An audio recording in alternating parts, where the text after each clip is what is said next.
Good morning, everyone, and Assalamu alaikum warahmatullahi wabarakatuh again. My name is Nazrin, and welcome to the session. This is L&D Made Easy, Learning and Development Fundamentals for HR Practitioners. It is a session designed especially for anybody who wants to come in on the ground floor, does not know what is L&D, how's it got to do with human resource and what is it, right?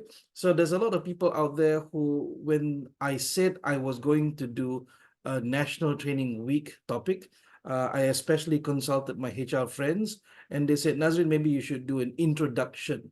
So for those of you who are already good at L&D, as you're coming in today, you might get a little bit bored maybe because it is very fundamental, it's very basic stuff. However, I will still do my best to try and surprise you. For those who are coming in on the ground floor, like, I don't know what this is. I've heard about it. People talk about it in my office, but I really don't know. So my approach for the next 4 hours is I want to try and not go into so much academics. I will not spend too much time on theory, but do my best with you to do practice. Let's see what we can do to make sure that we can understand it. So to make that easier, what I've done is I've created a structure around this, a support structure, which I will show you a little bit later, that helps you to better understand, to better learn. And the best part is, even after this 4 hours is done, we're not done. You can still contact me. You can still get in touch with me using the different channels that I've set up for you. So thank you very much, everyone. It is 9:09. Let's kick this off, shall we? So for those who just came in, welcome to the session. My name is Nazrin, and I will be your facilitator for today. This is probably the most embarrassing slide but it has to be done. I do need to introduce myself to you, especially for those who don't know me. My name is Nazrin. I graduated from International Islamic University of Malaysia with a degree in communication. So my love is in communication. I love talking to people. For people who know me, I love interacting with people. I love asking people about them. I love the written word. That's why I started. I love the spoken word. I'm not very good at poetry or things like that, but I do love to interact with people. So my degree in communication is something that I chose, not be thinking about what I was going to be when I started working. All I thought, wow, this is communication, must be interesting. And I have been fortunate, alhamdulillah, to have worked in any field communication related since then. After I graduated, I worked as a journalist for about 7 years. And I got to interview everybody from, the tukang sapu sampah all the way up until to prime minister. And interestingly, they're all human beings. They're all the same. Interacting with people are just the same. Doesn't matter what status in life you are, how rich you are, things like that. But eventually I found my love. I went through marketing, public relations, a few other things, didn't seem to be interested as much, but then I found my love in learning and development. So I started officially in 2006 in learning and development. And then in 2008, I was invited to join a company called Accenture. I don't know if you know this company. It is one of the big five, I think big four consulting companies in the world. But I didn't become a consultant. I worked in Accenture Learning, their BPO, which focuses on providing training, providing learning and development services to the whole of Accenture. So I was based in the Accenture Learning Center in Kuala Lumpur for 7 years, right? So it seems to be my lucky number, seven there. But after 7 years, I decided to leave the organization and create my own. So I started a company called EnSync Learning, and since 2015 until now, we've been having a lot of fun, my wife and I. And I managed to travel to different countries. I've got to go to Brunei. I do a lot of my work in Cambodia and recently Papua New Guinea. So that's exciting because I wondered if what I learned could be applied in other countries with other cultures, right? And fortunately as well, in Cambodia, I joined a company as a partner. So now I co-own a company, a learning and development company in Cambodia as well. It's called the Capacity Specialist. And the Capacity Specialist has a lot of project work that we do over there, some of which I will share today as case studies. Now, in Malaysia and Brunei and Cambodia, I have some of my favorite clients. So some people say sirih pulang ke gagang. I left Accenture and now Accenture is also my client. I've also worked with FGV Holdings and FGV Plantation. You see that logo Axiata there. It's not Malaysian Axiata. It is Smart Axiata in Cambodia. I've done quite a lot of work for Petronas even before I joined LND. I think since 2004 up until now. Prudential Assurance also in Cambodia. That next logo is IPA, which is Institute Perkhidmatan Awam Brunei. So it's their version of Intan. I do a lot of work with Mara and also Sime Darby Plantations. That logo Porsche I put there, I skipped over it because it's one of my favorite clients, but I haven't started yet. I start on Monday. Okay, so this is exciting because the training center in Ara Damansara in Porsche, Malaysia, is in the dealership. So on my way to work, I get to hang out with cars, Porsche cars. I can't own a Porsche car. I don't earn enough for a Porsche car. But it's interesting. Let's see what happens. Let's see what happens. Okay, let's talk about some things that I have done. A lot of my L&D work in Malaysia has been interesting, but far more interesting is the stuff I do in Cambodia. You know why? Because in Cambodia, they're still transitioning to learning and development. So they're still trying to figure out how do they set up structures, how do they set up a different mindset, how do they migrate to a different mindset. So these last few years have been exciting because I've been invited to help. I've been invited to speak to L&D professionals over there. And these are a few things I've done. I've spoken at forums. I have spoken to CEOs. And the best part is I get to be part of an organization there called L&D Cambodia. It's an NGO that aims to bring together all L&D people and to upskill them, to get them to be aware of latest trends. I'm not aware if there's anything like that in Malaysia, I guess because Malaysia already has quite a mature L&D scene. So in Cambodia, it's still growing. So I'm looking forward to that. Also in Cambodia, what we've done is we've set up an academy there called the Learning and Performance Academy. And now we work together with L&D Cambodia to create a professional certificate, which we run for the local L&D Cambodians there. However, in Malaysia, I also run something similar. This is a professional diploma in learning and education business. And that just started. So the first batch just started recently. This is under the London Examination Board and also done by UTM Space. So that's enough about me. I'm getting embarrassed right now. Let's move on to the session itself. Okay.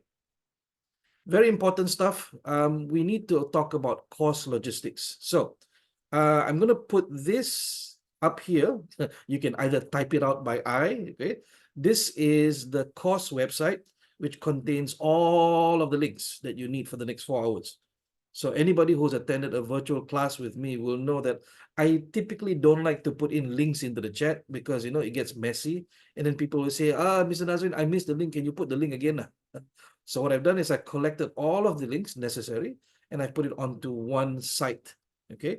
So on this site, nazrin.com/ntw2024 is everything that you need for today. So let's take a look at that site, shall we? Okay. So I believe you can see my shared page. Okay, so this is the site for your resources. Okay, there'll be several links there. You'll notice the first link is to join the WhatsApp group. If you didn't join the WhatsApp group, please join that for now. And of course, this will be for any Q&A moving forward, any logistics issues that you might have. However, there will not be any good morning messages. We will close this WhatsApp group on the 1st of June. Right? So you don't have to worry about having too many WhatsApp groups. This is only temporary. And after today's class, if you're not joining any of the other classes, you may leave the session after. You may leave the WhatsApp group after. Okay. The second link is to join the L&D Made Easy Padlet. So what is Padlet? Padlet is this site where we can all interact together. We can all answer questions. We can do activities together. Of course, there are others that we can use, but Padlet is by far the easiest one to onboard. All you have to do is come in, you click on this link, and then you come in. So everybody, please do me this favor. Come into the Padlet. I should be able to see you coming in now. What I need you to do is click on the bottom right plus sign. Click on the bottom right plus sign and then type in your name into the title, and then just click publish. There we go. Farini, thank you very much. Fatin Sham, thank you very much. Okay, good, good.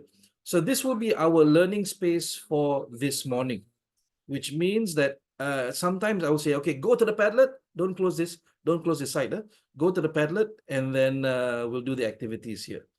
The challenge, of course, if there's so many of us, you need to find your name. So don't accidentally open up a new one. Okay, looks good.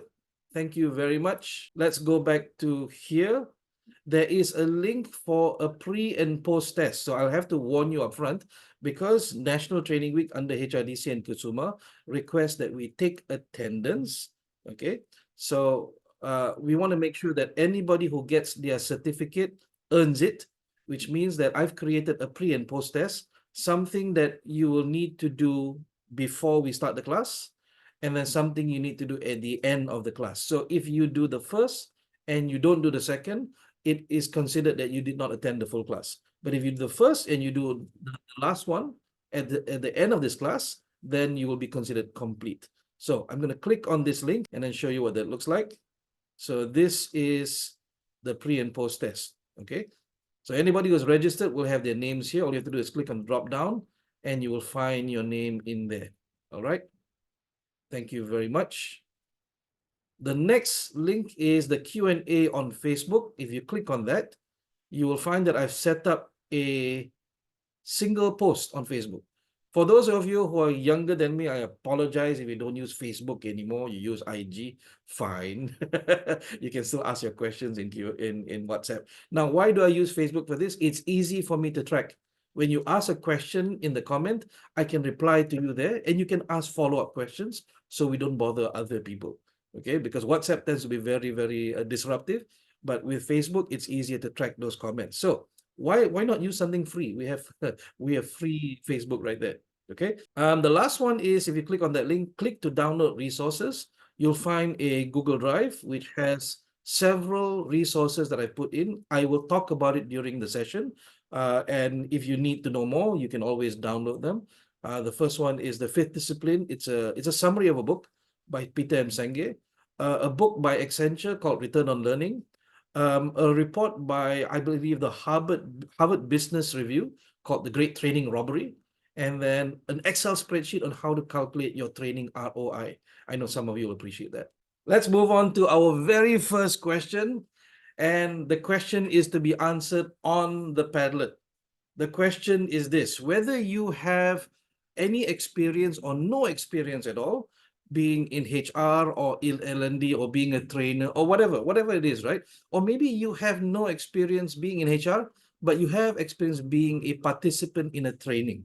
You go for training, 2 days training, and then you come back and nothing happens. You don't become better. You don't become smarter. You're not able to apply what you've learned. So here's the question I want you to answer in the Padlet.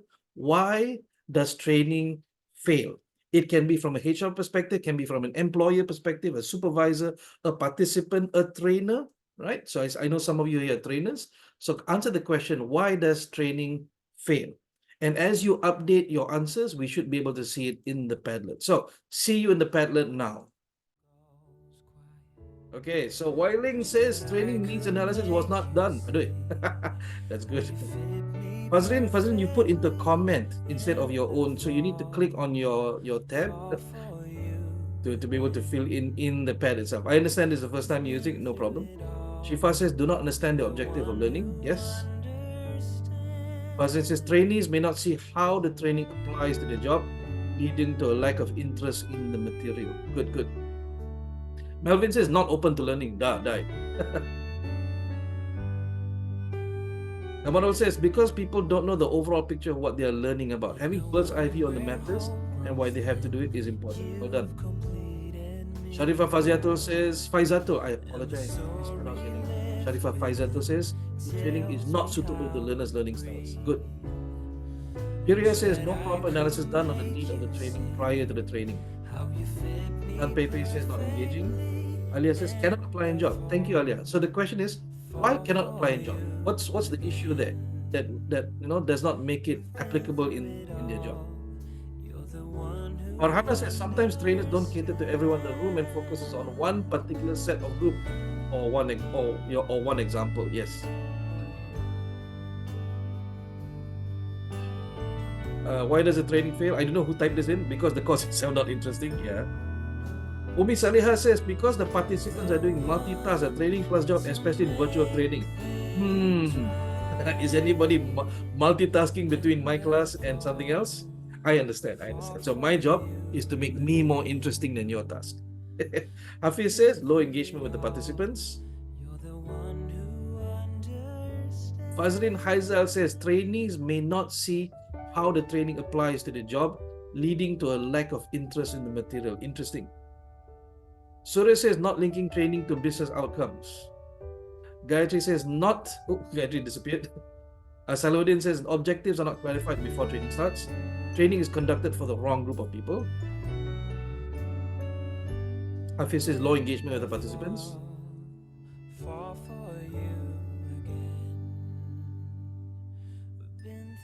Nazrul Azman says being forced to join training. I hope you're not forced to join today. Everyone sign up on their own.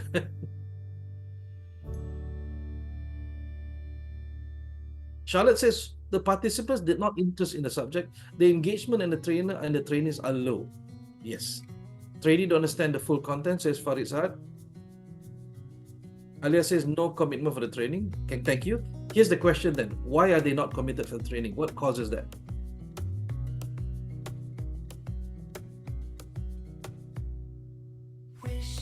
Chiukian says TNA not really well made. Okay. Alia says cannot apply in job or because not willing to learn, reluctant. Sometimes boss wants employee to get the skill but employee not interested. Yeah.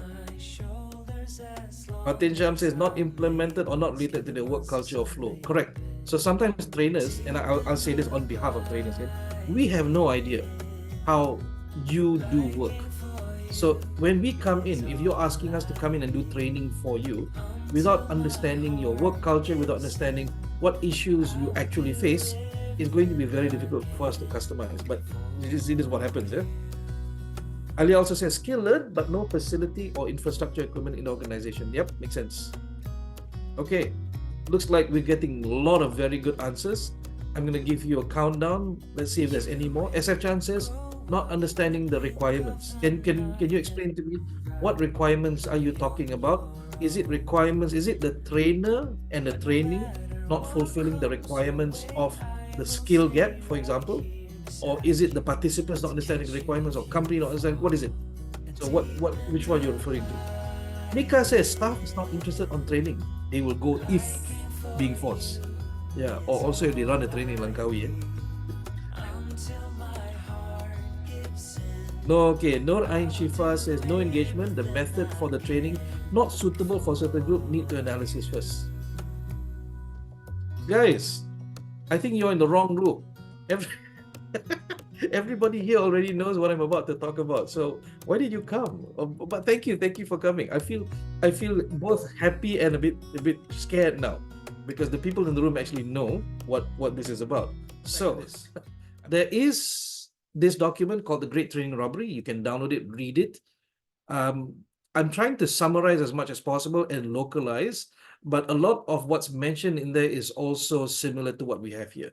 So I'm going to put the onus, not the blame, I'm going to put the onus on both clients, which is organizations that run L&D, and also trainers and training providers that provide this training.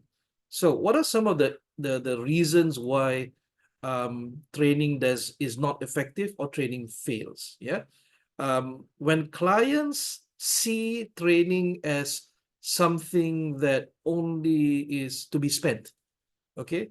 So at the end of every year, trainers or training providers will get phone calls and say, hello, Mr. Nazrin, can you run a program in December? Kita nak buat team building. This is very typical because nak habiskan budget. Why nak habiskan budget? Because if we don't finish the budget, next year the budget will get cut. So what this tells us is that either the planning was not done well or training was done very ad hoc, got very opportunistic. Got training, do. Got training, got no training, cannot do. So there was no annual learning blueprint to begin with. They did not plan 1 year in advance. They did not know how to allocate that training budget. So, however, if you have done that and you still have some budget left over you want to spend, that's not a problem. Yeah. The problem is looking at it as something to spend. Okay, looking at something to spend rather as something that actually creates change in the organization. Also, want to make full use of the budget. They say, can we do 1 day training, half day training? And sometimes this is because the participants don't have the time. But when you limit the amount of exposure to the education, the problem then becomes is what actual skill did they get? How are they going to take it back? So yes, we can do half a day, we can do 1 day, but the amount of resources we need could be sometimes one-on-one. So if you say to us that, oh, Mr. Nazrin, we want you to upskill our people, we give you only 1 day. And I ask, what kind of skill do you want them to have? Oh, we want them to have this and this and this and this and this skill. Okay, here's my price. And people get shocked. You know why? Because if you want to achieve that level of skill, high level of skill within 1 day, then I will need to bring in more trainers. I need to bring in 30 trainers, each trainer to be one-on-one with each and every one. Then you have 1 full day with one trainer. Okay, I can probably get you to that level. But if you expect one person to stand in front of 30 people and upskill them, skill is different from knowledge, upskill them, then you're going to be spending money. Okay, you pay us money, but you're not going to get the output that you're looking for. And all of this comes down to a spending mentality. When we say spending, I ask you this question, right? Tell me yes or no. For those people who have children, tell me yes or no. If you are not doing so well in your finances, right? Money is getting very, very tight. It's becoming more and more difficult for you to spend money to keep your family afloat. That's the situation. Answer this question for me. If you don't have enough money, will you pull your children out of school?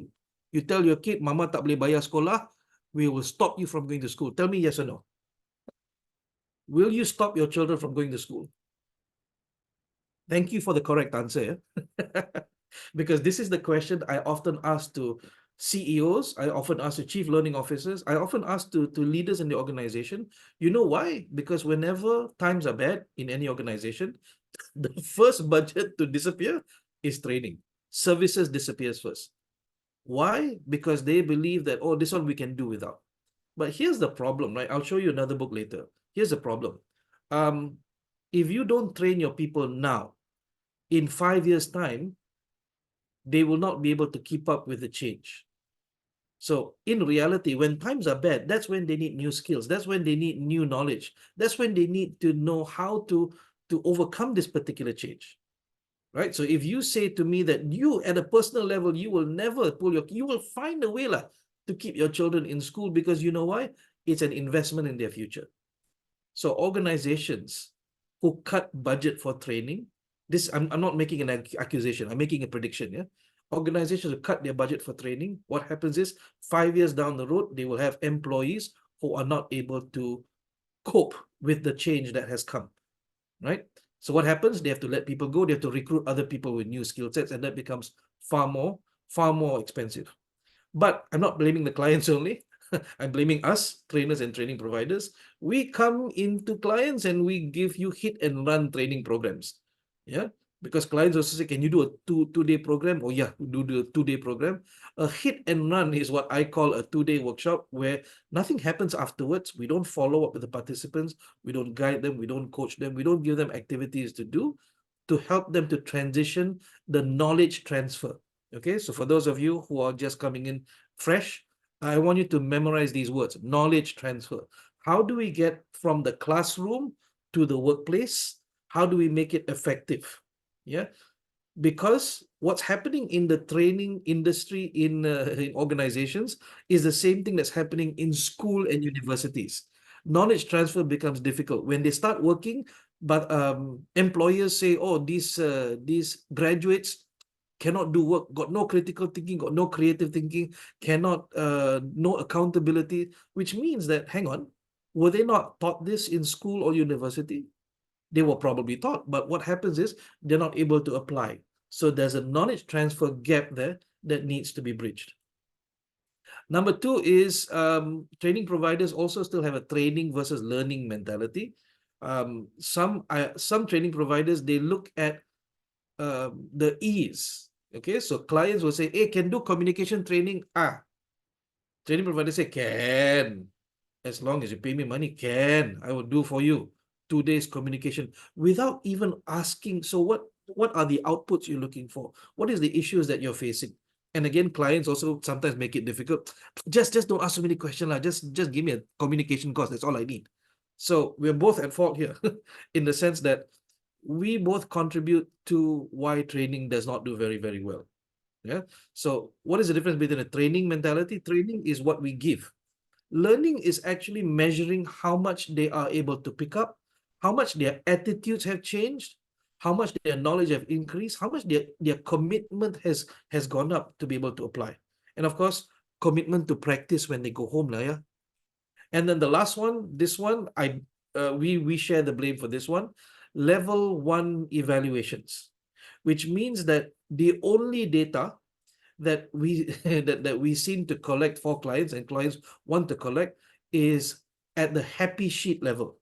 Okay, so if you are familiar with this is called a happy sheet. At the end of every training program, we'll give you a form to say, okay, can you tell me how did you enjoy the course? Was the material relevant? How handsome was the trainer? Was the aircon good? Was the food good? This is an evaluation form, correct? But it only collects data at a very basic level called L1 or level 1. L2, L3, L4, L5, later we'll talk about this, gives you a lot more useful data. But here's the problem, right? If you go for a training program, sometimes the training program is so impactful, you hate it. You hate the program you've gone for because it forces you to change some of your beliefs. It challenges your mindset. So sometimes you look at the trainer's face and you hate the trainer's face. Then 2 weeks later, your behavior changes and you go, oh, that was a really good course. Huh? But in the moment, it was a bad course, and then you give very bad feedback. So what happens? The L1 data does not actually capture the effectiveness of the training program. Okay. Now, all companies I have seen, that's not fair. That's not fair. In Malaysia, most of the companies I have worked with, clients I work with, prefer to do L1 evaluations because it's easy to collect that data. Okay, if you are you are squirming right now and go, Nazrin, you're talking about me. Well, I'm not targeting you. I'm saying this is how the culture needs to change. And if you need to raise this conversation with your bosses, this is a very good document for you to use. So, okay. So if you understood what I've just said, give me a yes in the chat. If you understood it very, very well, you found it very, very entertaining, give me a YES uppercase. Okay. I'll give you enough resources for you to raise these conversations. However, sometimes we are just training officers, right? We don't have power. If you're a training manager, you have a bit more power. If you're a chief learning officer, you got majority power. You can go to your CEO, your C-suite, and say, guys, we need to change how we do things. Okay. Let's take a look at something else. I also recommend this book. It's called The Fifth Discipline. It's an old book, I think published in 1991 or in early 90s by Peter M. Senge, a very revolutionary at the time. I was still in school. I discovered this book much, much later. It's called The Fifth Discipline, The Art and Practice of the Learning Organization. Now, the learning organization, according to Peter M. Senge, is not run by L&D, not run by HR unit. It's run by the whole organization, where the organization itself learns and changes. Okay, it learns and changes on its own without needing training, without needing prompting. However, that's an ideal organization. What he says in the book to tell leaders that, learning and development is important is because management and education, these two systems are connected. They are connected because one feeds into the other, right? And I give you the example of, your children. If you don't teach your children, they will not be prepared for the future. If you don't educate your managers, they will not be able to manage the organization in the future. They will not be prepared for any change. You don't teach them about AI now. Don't wait until AI says too late. Don't teach them about AI now. What happens is 5 years down the road, they will not be prepared. And I'm going to scare you a little bit right now. Okay, L&D people, training managers. I often get requests from clients. We have just got new managers. We have just promoted them to new manager position. Can you run a leadership training program for them? And I go, what? You just promoted them and now you're giving them leadership training program. If I ask you this question, guys, I ask you this question, yeah, you are going to attend a extreme bicycle competition tomorrow. You know, the X Games, where you have to ride your bicycle, you have to go do loop the loop, flip flop, you have to do all sorts of stunts. Tomorrow, you're going to join it tomorrow. You go for training today. Will you be successful? Yes or no? You go for training today. Will you be successful? You've noticed I use the number 5 quite a bit. Will be successfully fail. Yeah, thank you. It takes 5 years to master a skill. Therefore, if you're going to promote people into managerial position and they have to start being a manager tomorrow, they need those skills now, not 5 years from now. And some of you will be thinking, yeah, betul lah. That's why I asked you for the leadership training. Yeah, they come for the leadership training today. It takes 5 years for them to master it. Which is why some people, when some organizations do this well, they send the people training, and the first thing they ask me, the participant ask me, Mr. Nazrin, I don't understand why I've been sent for this training. I'm not a manager. I don't need this training. I don't manage people. And I say, yes, you don't need it now, but you need the skill in the future. That's why you teach your children mathematics now, because later on they will need to be able to make sure they don't get scammed by the cashier. So if I scared you, fantastic, because that's the conversation you need to have with your superiors. Training needs to be done before you need the skill, not when you need the skill. And I think that's common sense. All right. So this will be the third book I recommend. That's also available in the resources. It's called Return on Learning. This is a report by Don Vantenhout, Accenture's first Chief Learning Officer. And what he did was, in the early 2000s, what happened was Accenture was just like any other organization. When times were bad, they cut spending for training. But Don was very, very passionate about learning, and he says, no, this cannot be done. So, you have to understand, big organizations, that the only way you can convince them is with numbers. So Don Vanthenout is a statistician, right? He was trained as a statistician. What he did was he went back to his university, met his old statistics professor, and they put together a statistics model that could help prove to Accenture leadership the value of money for training. So they did, I think it was a 1 or 2 year project where they documented each and every training that Accenture people went for, and then they followed them back to the projects, right? Followed them back to work to see how they would apply the training and to see how much value they got out of that. So all of those numbers, I will not bother you with the numbers. All of that came back with a number, 353% return on investment in training, which means that if you do the training correctly, right? If you do it correctly, they will increase the value of your employee by 353%. And it's return on investment, not return of investment, which means that for every dollar you spend, this is their words, for every dollar you spend for that training, you get $3.53 in value back. I want you to imagine that, right? You send your child for your taekwondo training, and you spend $100, yeah? You get $353. You get that $100 back, and you get additional $353 worth of value. Okay, now how did they calculate the value into a dollar figure? Read the book. I'm not going to bother you with that one. The idea is this: almost everything, even soft skills, can be appointed a dollar value if you know how to do it right. So what happened was they managed to convince Accenture that learning is an investment. It is not a cost. It is not expenditure, right? HR, L&D is not a cost center. It should be an investment center. And of course, because of that, what happens is they need to be able to pay closer attention at a higher level in the organization. If you leave everything to the training manager gets pening kepala because they don't have access to the C-suite, they don't have access to the vision, the mission of the organization. So what happens is they do what I call handy plus training. Yeah, oh sakit sini you tampal, sakit sini you tampal, sakit sini you tampal. It's not solving the core problem, not solving the core issues. And let's make one statement right now, kan? Training cannot solve all problems.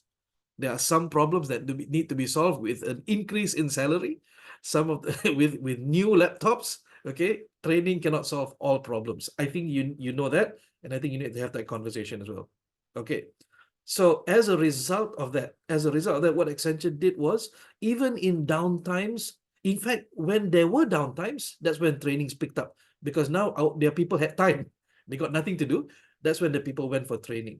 And it helped when the uptime started to come. For example, during the downtime, they sent all of the people for sales training. And guess what? The sales training helped them to get more clients. So until 2015, I left Accenture in 2015, so I know this number is true. Um, Accenture spent globally 800 million USD annually, just to be able to do this. Okay, they invested $800 million annually. Okay, so if you are standing there and you go like, Nazrin, thank you very much for all of this, but it has no relevance to me because my company don't have that kind of money. Relax, right? Relax. Everything is a journey, and here you're here to learn. Okay, so thank you very much. If you have questions, please ask me now. I'm scared to ask because if there are too many questions, I will not be able to cater to all of them. So let's talk about creating impact. Okay. So I want you to type into the chat, complete this phrase. Type into the chat, complete this phrase, please. What should be that word at the back? It's a pretty long word, so I appreciate you guys going to the chat and typing it out. Okay, well done. Please stop. Thank you very much.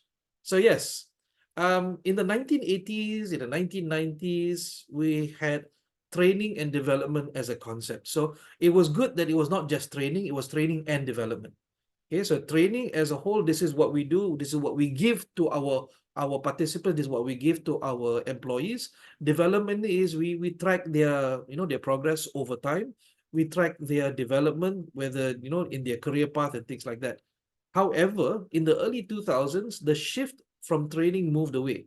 You can even see it in the name of the most premier training organization. It was called ASTD, the American Society for Training and Development. Okay, ASTD was American Society for Training and Development.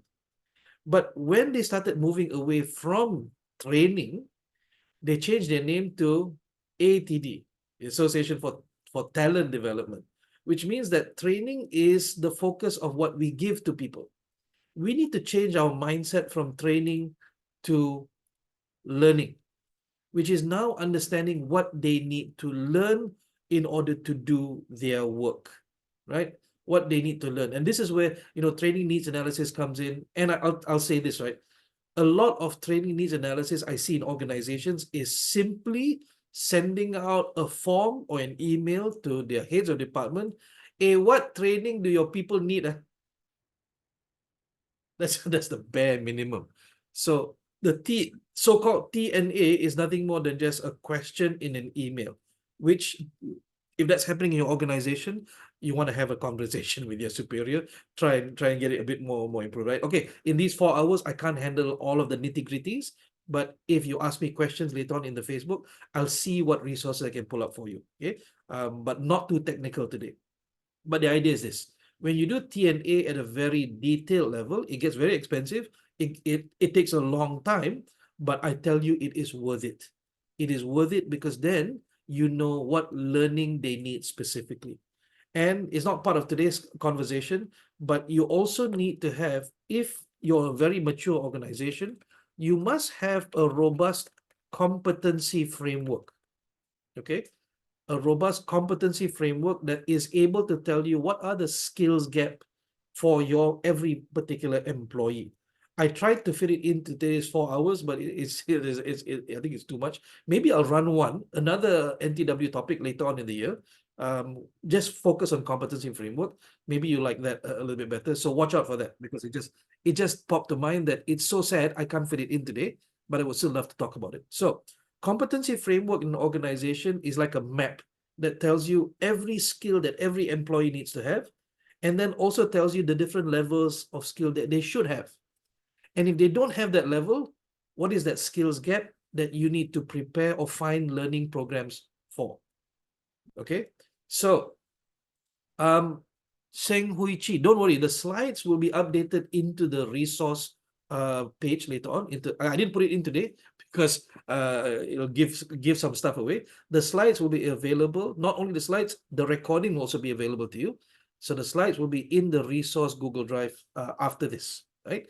Thank you very much for that. Now, in the new millennium, we not focus only on learning and development. We focus on measurability, and we now call it learning and performance. So this is the latest, well, not so latest, about 5 or 7, 8 years old right now. The latest shift in mindset is learning and performance. So what is performance? Why learning? What happened to development? Well, technically, when you do learning and performance, you automatically cover development anyway. You're developing your people. So the focus is now, can we measure the change in our people's learning back at work? If we cannot measure back at work, that means they're not performing. Yeah, sure, they've learned, but what happens is nothing changes. Okay. So that being said, let's introduce you to the different levels of impact. But before I go there, I want to do a survey. How many people have heard of or know of the Kirkpatrick model? Please give me a yes or no in the chat. Because if everybody says yes, I will skip over it. Okay, some people say yes, some people say no. Okay, banyak, a lot of people say no. All right. So, that's okay. You can stop now. The majority have said no. All right. The Kirkpatrick model was created by Dr. Donald Kirkpatrick. I'll show you this a little bit later. And the way he designed it was he wanted to be able to create a way to measure the effectiveness of training. Okay, how do we know whether that training was effective or not? Was it able to change how people do things? So his model was the basis of several other models. Jack Phillips from the ROI Institute, or the Return on Investment Institute, also came up with his own model. There is a few other organizations that come up something similar. Because I wanted to get the best of all, for those who are Kirkpatrick purists, I'm also Kirkpatrick trainer. So for those Kirkpatrick purists, I apologize. I'm going to show you a model that I've put together on my own. I've renamed some parts to give a bit more clarity. So I apologize if I offend you. Okay, so the Kirkpatrick model looks like a pyramid. That's the most basic one. Yeah? There's another version called the New World Kirkpatrick model, which I won't talk about here. But Dr. Kirkpatrick says that for organizations that send their people for training, if they do evaluations, okay, if they do evaluation of the effectiveness at only reaction level, did you like the course? How was the food fantastic? Was the trainer good, or things like that, right? That form you get at the end of the class, that's called L1, or reaction level only. And reaction level, he says, is the most basic one. I'll say something controversial. For me, it provides no useful data whatsoever. Okay, it provides no useful data. It's just something that you can bring to your supervisor and say, okay, KPI done, tick, I've run the training program, this is the feedback, that's it. Yeah, but in terms of effectiveness, long-term effectiveness, it doesn't provide any useful data. At level 2, what we call retention is, we ask this question, how much of the learning do they actually understand, remember, comprehend? Dia faham ke tidak? If we ask them to explain back, will they be able to explain back correctly, or will they be able to explain back accurately? So L2 evaluations tend to be pre and post test. That's the minimum. Pre and post test is the minimum. What is the maximum of that? They have to do a teach back. They have to teach other people. Okay, so if you want to know whether your people have done this well, then you need to create some sort of structure, evaluation structure within your organization. When they come back, then they need to prove that they understand, they comprehend, they remember, right? In Malaysia, most trainers will leave you with a pre and post test, but that also is not very valid because, of course, if you take the test before the class, you know nothing. You go through 2 days of class, everything's still in your head. At the end of the class, you give the post test. Of course, they will score high because they still remember. What if you give the test 1 week later? What if you give the test 1 month, 3 months, 6 months, 1 year later? How much will they remember? This is what we call the forgetting curve or the forgetfulness curve. 80% of what you remember, that's the number. I think there's more than that. 80% of what you learn will disappear after the first week, which means that if the trainer did not do his or her job correctly and the participant did not care and the organization did not back up, 80% will disappear within the first week, just like that, if not immediately after the class. So what can we do to increase retention? Well, I tell the organizations I work with, I say, make sure your line managers, at the minimum, when the participants come back to work, at least get the managers to ask, so what did you learn? Tell me. That's the bare minimum. That's the bare minimum, yeah. But most line managers don't care. They say, congratulations on your 2-day holiday. Come back to work. Now you got 4 days worth of work. Now you got two extra days of work to pick up. Right? So it is this kind of learning culture or lack of learning culture that does not allow training to be applicable because there is no support. And we've seen this happen even in the Malaysian education system, right? Students learn English at school, but when they go back to their house, there's nobody in the house who speaks English who can help them, right? So they don't get that support. Do you understand? This is why sometimes the English and science and maths has not done very, very well. Also, the teachers have not been trained well. So you don't have that environment that promotes that transition from learning to actually be doing. Then we have level 3. L3 is what I call routine. In my work with organizations, we try to bridge this retention to routine gap by giving them practice, by saying to the clients, please give us full control over the next 100 days.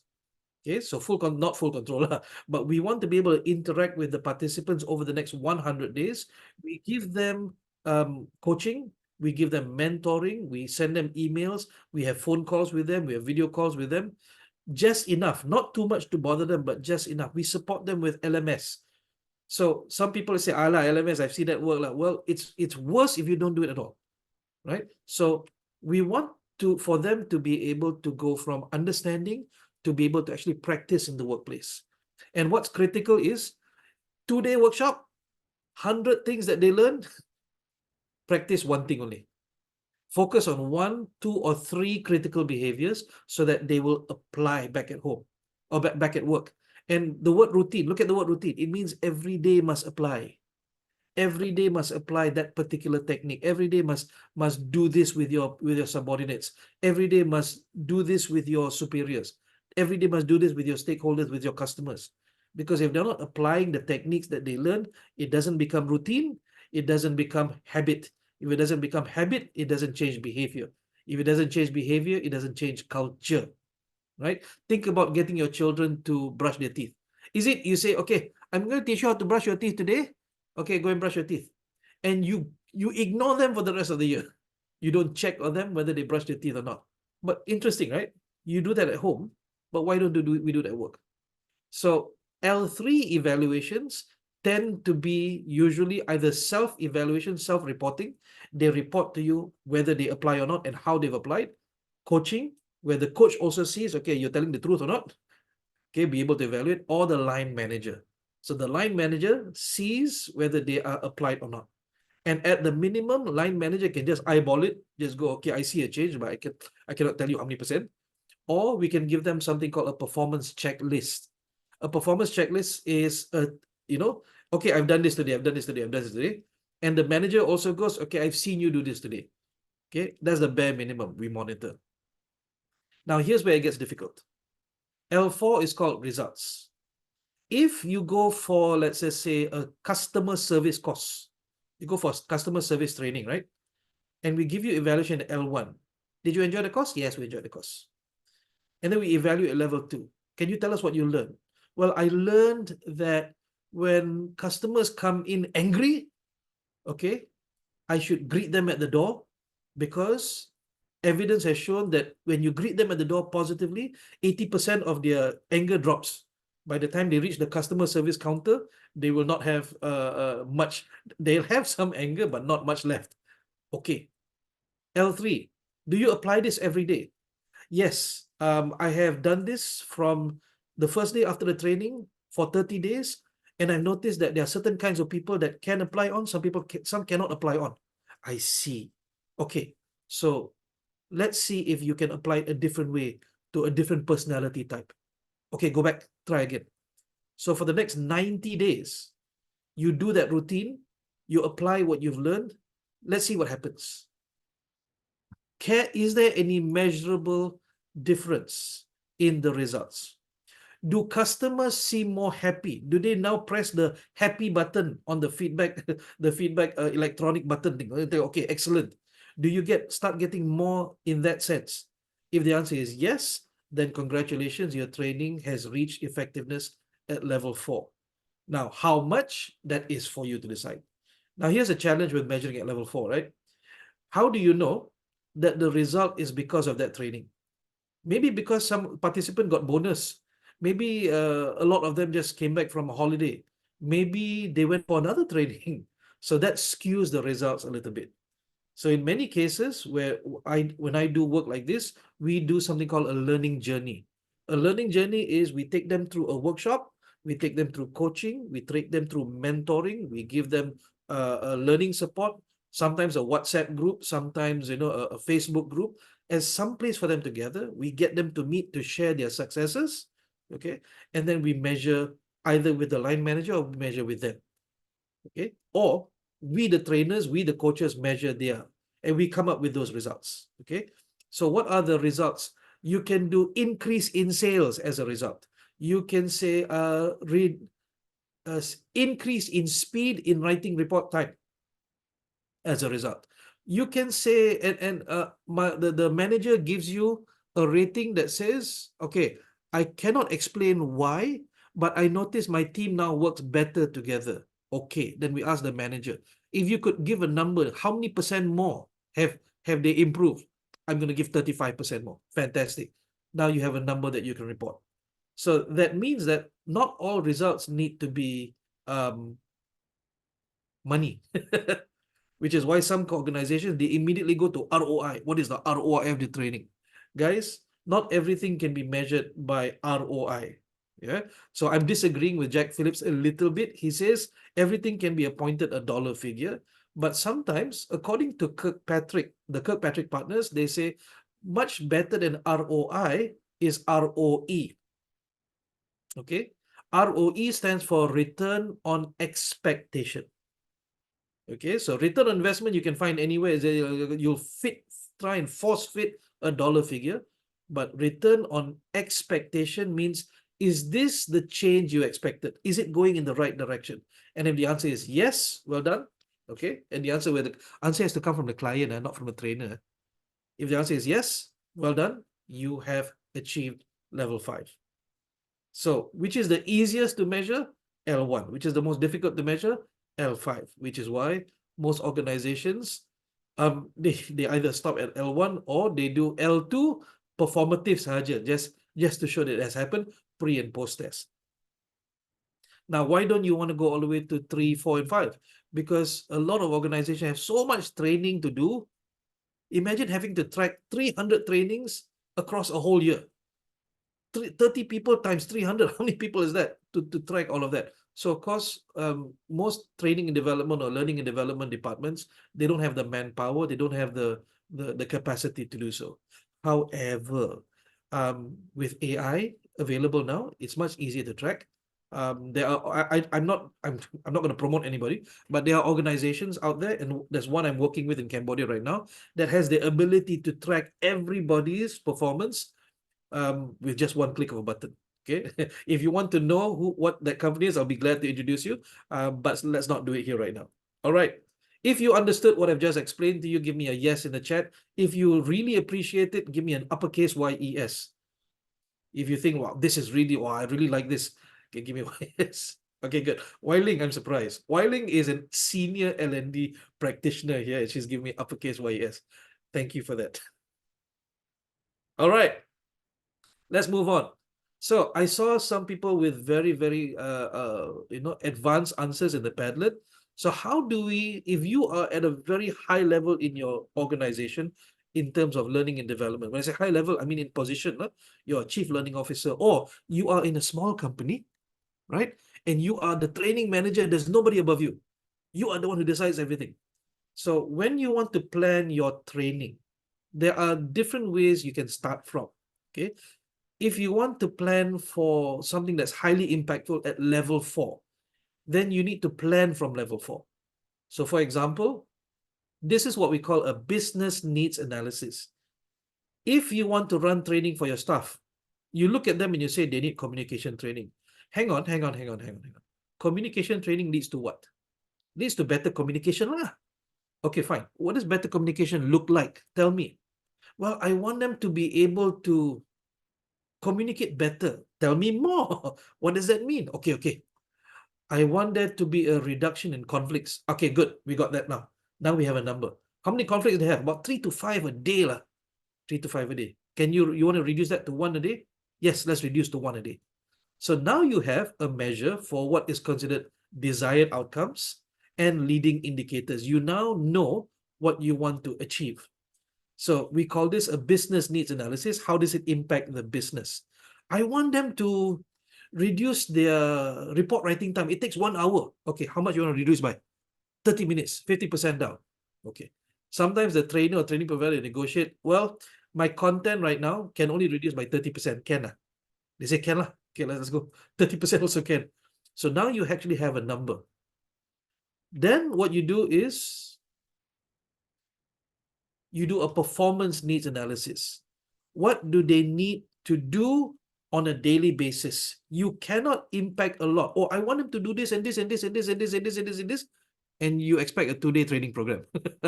Okay, so my recommendation, or at least recommendation by the Kirkpatrick partners, focus on 3 critical behaviors that you want them to change. 3 critical behaviors that do you want them to change after the program ends. And when I say program, not only 2-day workshop, the whole program, whether it be 30 days or 60 days or 90 days, together with coaching, together with meetings with your supervisors, things like that. So what behaviors you want them to change? 3 critical behaviors, no more than that. You want to do more than 3? Start another program. What are critical behaviors? The ones that impact the results. Okay. Then you do what you call a learning needs analysis, what they need to learn. Okay, if you know what they need to learn, then you plan. Cari training provider, cari trainer. Okay, we want you to be able to teach these particular things. And also please tell a trainer, because we want them to change these 3 behaviors, because we want them to achieve this. Okay, so if the trainer says, oh, fantastic, you give me everything, you can say, no, we want you to do only the workshop. Okay, we will take care of the monitoring, we will take care of the encouragement, we will do the coaching, we will give the rewards, we will reinforce them by reminding them every day. That one you don't have to worry. You just run the training program, the 2-day workshop only. I see. Okay. So then we can focus on what are the things that they need to be aware of, their knowledge, commitment, skill, how do we get their confidence? Then we can design the program at level 1. And level 1 talks about satisfaction, relevance, and engagement. So Dr. Kirkpatrick, actually, this is developed by his son and his daughter-in-law, Jim and Wendy Kirkpatrick. They say that at L1 also important. Now pause. L1 as an evaluation at the happy sheet level is good data, but not useful data to measure change. When you design your program, you must design at L1, at the experience level, to make sure that the input is correct. I'll give you an example. So we got 3 there: satisfaction, relevance, engagement. How many people have gone for a training program that was satisfying? So much fun, man. wow, I'm so happy. I'm happy with the food. I'm happy with the aircon. I'm happy with the hotel. But nothing I learned was relevant to my work, and the training, the trainer herself was boring. How many people experienced that? Give me a me, M-E.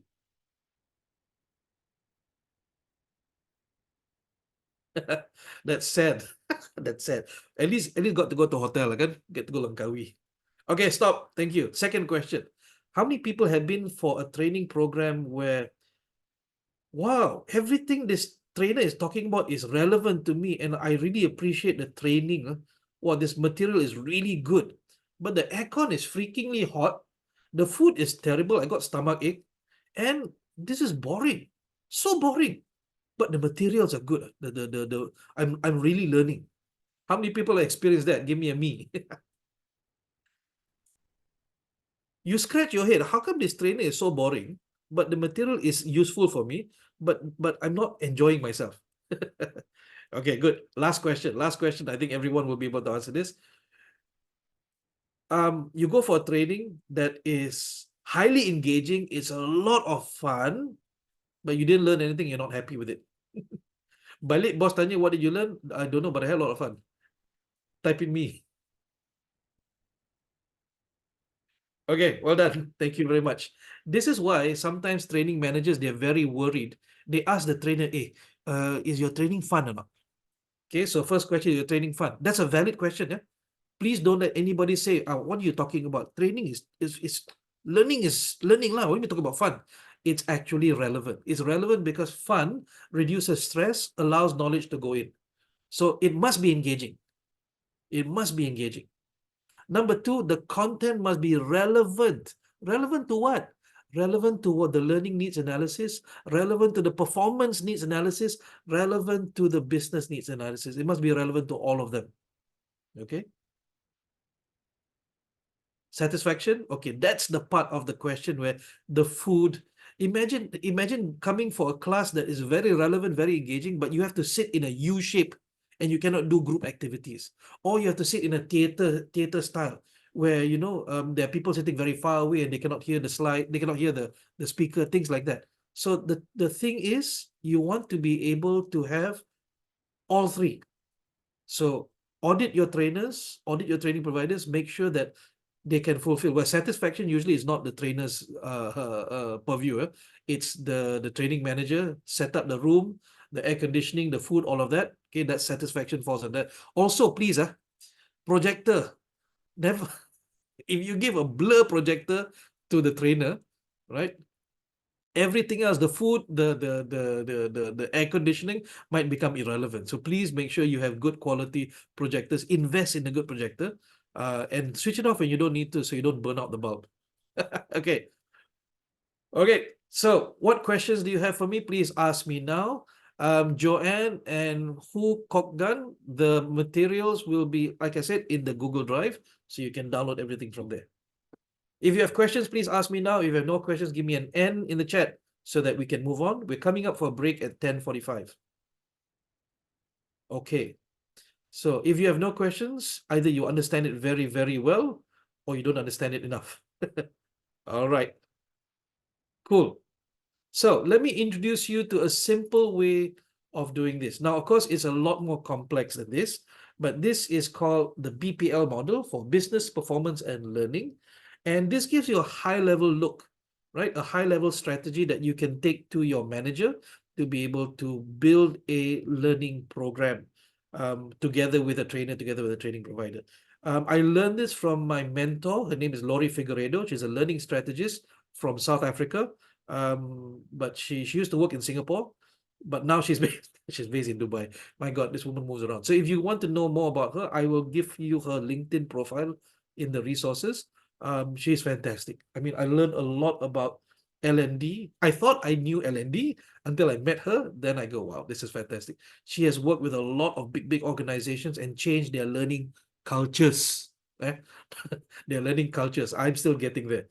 So she gave me a model called ADL, which stands for Achieve, Do, Learn. But when I go to clients, I call it BPL model, which is Business Performance and Learning. So when you want to create a learning program, you want to craft a learning program for your employees, you need to understand first what are the results that you're looking for. Okay, so the business results, let's take an example here, right? Let's just say you want to improve staff commitment and you want to improve staff independence. Now, this is a small table. You cannot put the number in there. I want to improve staff commitment by 50%. I want to improve staff independence by 50%. Okay, iaitu kemudian.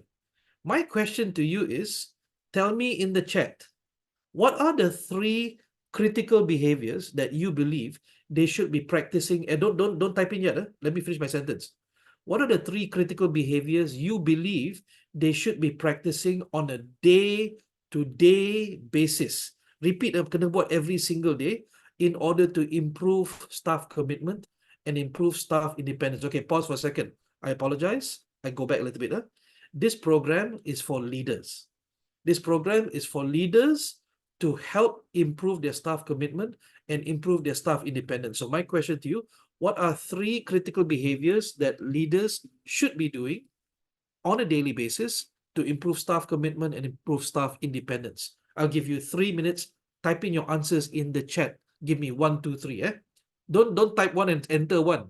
Type 1, 2, 3 and then press enter. Okay, here we go.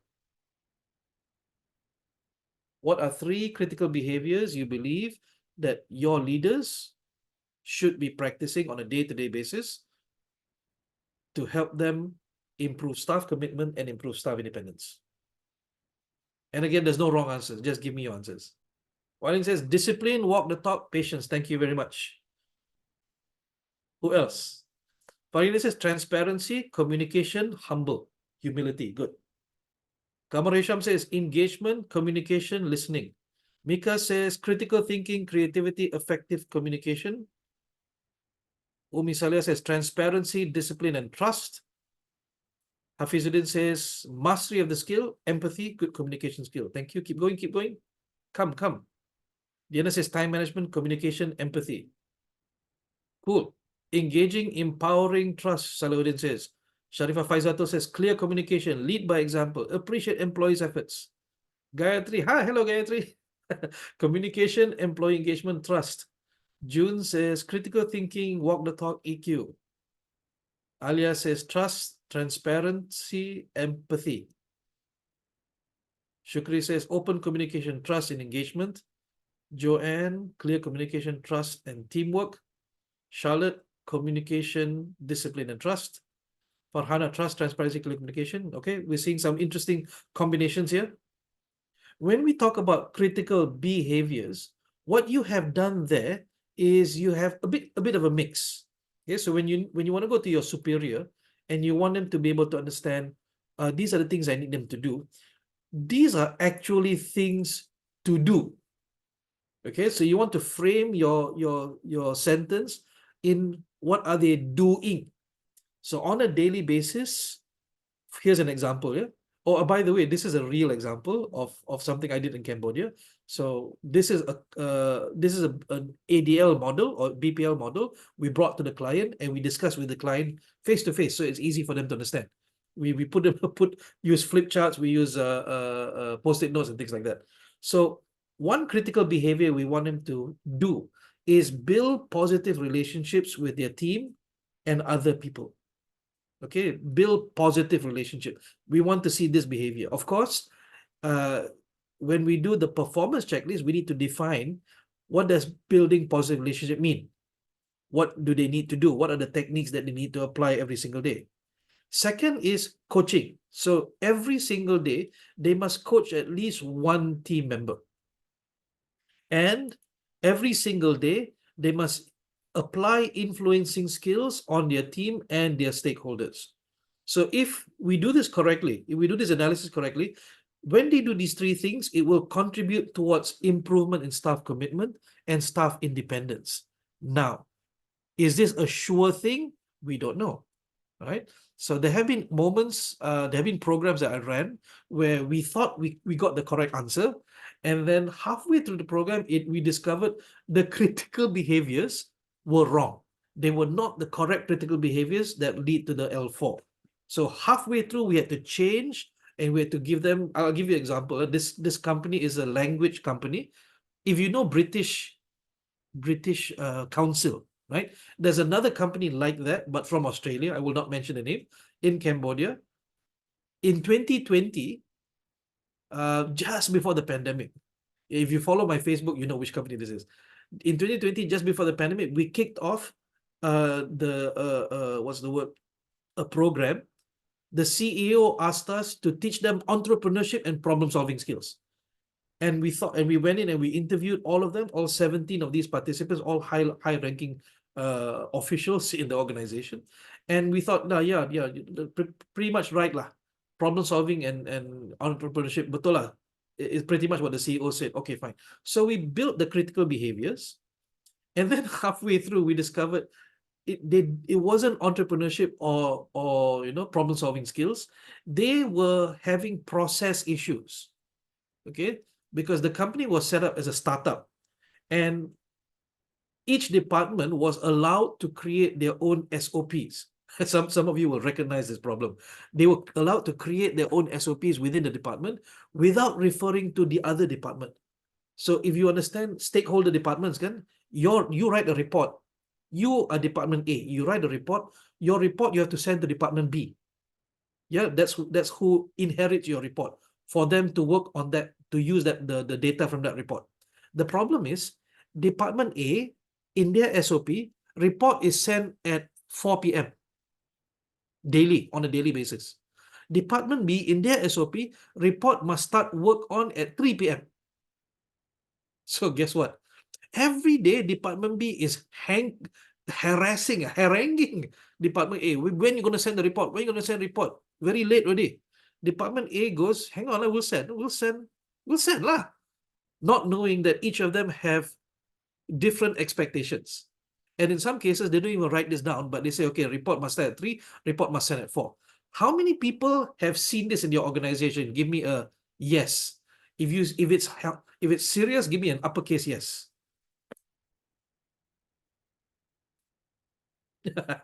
Oh, no uppercase yes. Okay, good. So far, it's not a serious problem. Oh, ada juga a serious problem. The departments were not aligned. So it was not a problem solving, it was not an entrepreneurship issue. So halfway through the program, it was during the pandemic. Halfway through, I couldn't fly to Cambodia. I had to do everything virtually. So we ran a half-day communication workshop. So imagine, we did a 2-day problem solving and entrepreneurship workshop. And then I did coaching. And we go like, hang on, why is this program taking so long? It's supposed to be a 100-day program, but things were not working. So halfway through, about month 4, we discovered it was a communication issue. We ran them through I'm trying to remember, I think it was half-day or 1-day virtual communication workshop. We worked out all of their issues, and then we took only another 3 months of coaching, and they managed to raise all of their scores. They managed to improve their efficiency through the roof. CEO was happy, but what was supposed to be a 3-month program became an 8-month program, complicated by the pandemic, complicated by, their students couldn't come to class, so parents couldn't pay fees and things like that. So it was a mess. So you do this halfway through, sometimes you notice the critical behaviors are not the right one. However, let's continue, shall we? Let's just say these critical behaviors are correct. Now we go into learning. Now you're going to look for a trainer or a training provider. You have to identify what do they need to learn. So there are 4 columns there, 4 rows there. 1 for build positive relationships, 2 for coach my team, and 3 for influence my team and others. I know you've already typed into the chat, okay? However, I need you to now be specific.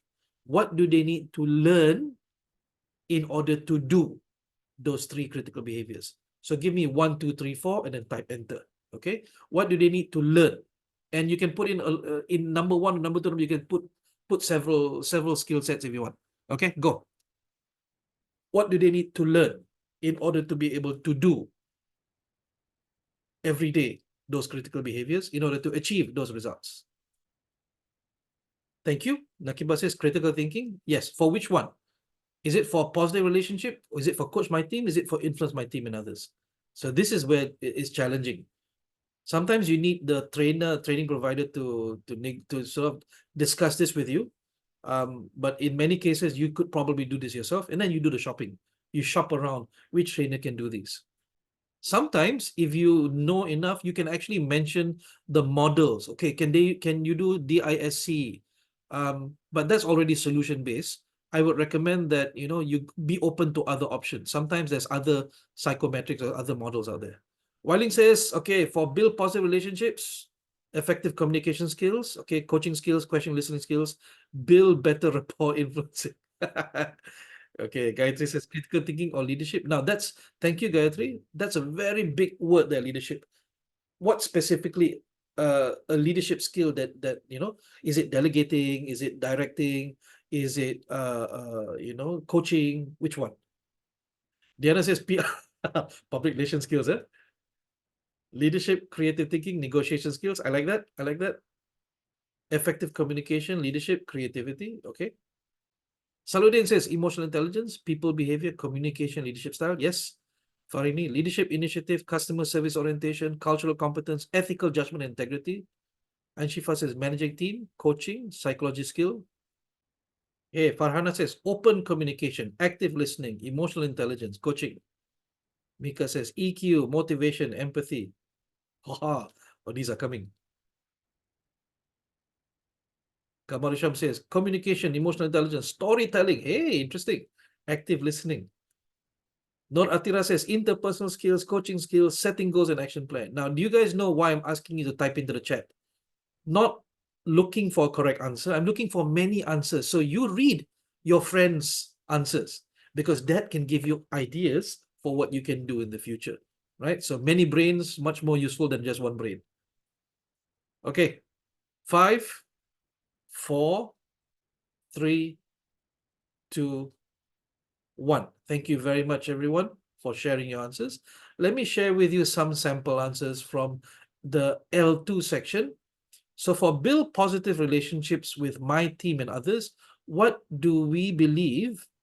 Okay, and it's all belief right now. We can look as much data as possible, but when we make decision making, the decision making is all about, okay, this is what we believe based on the data. We believe that for positive relationships, maybe it's just a bit small.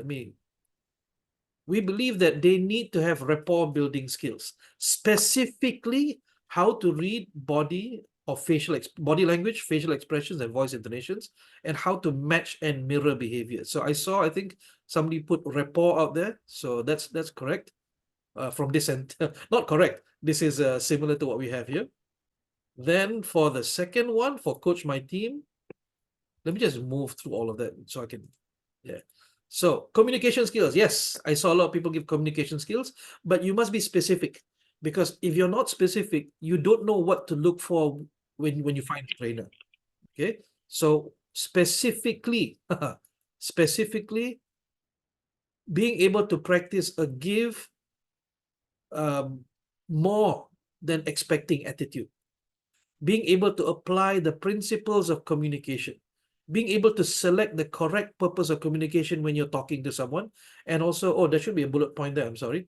Understanding your social style. Are you your social style? Are you driving, amiable, expressive, analytical? The people you're talking to, are they driving, amiable, analytical, expressive? Like DISC, right? What personality type are they? So that you know how to coach them individually. And then, of course, feedback skills. Somebody put listening skills is there.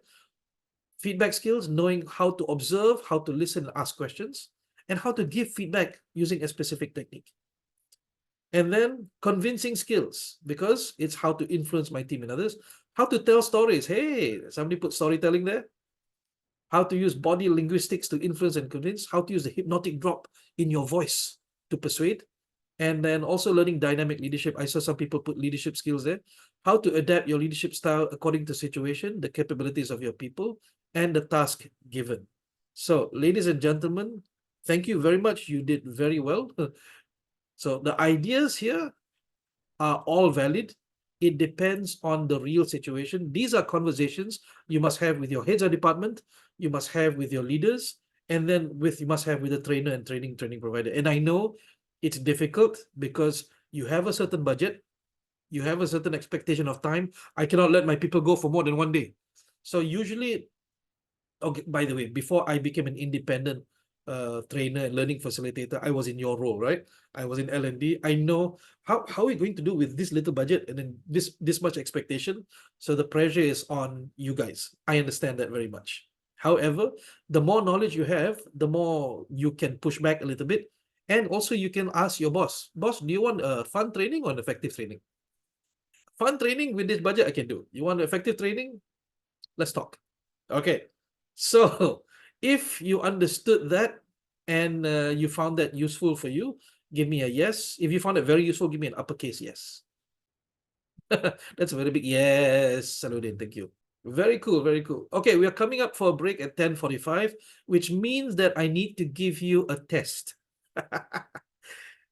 Okay, so your very first, well, this is your second test, right? So the test is this. I'm going to show you some statements, and I need you to tell me what level would you evaluate this at? L1, L2, L3, L4, or L5? Tell me in the chat. So the first one is, participants are able to distinguish good examples of paraphrases from poor examples.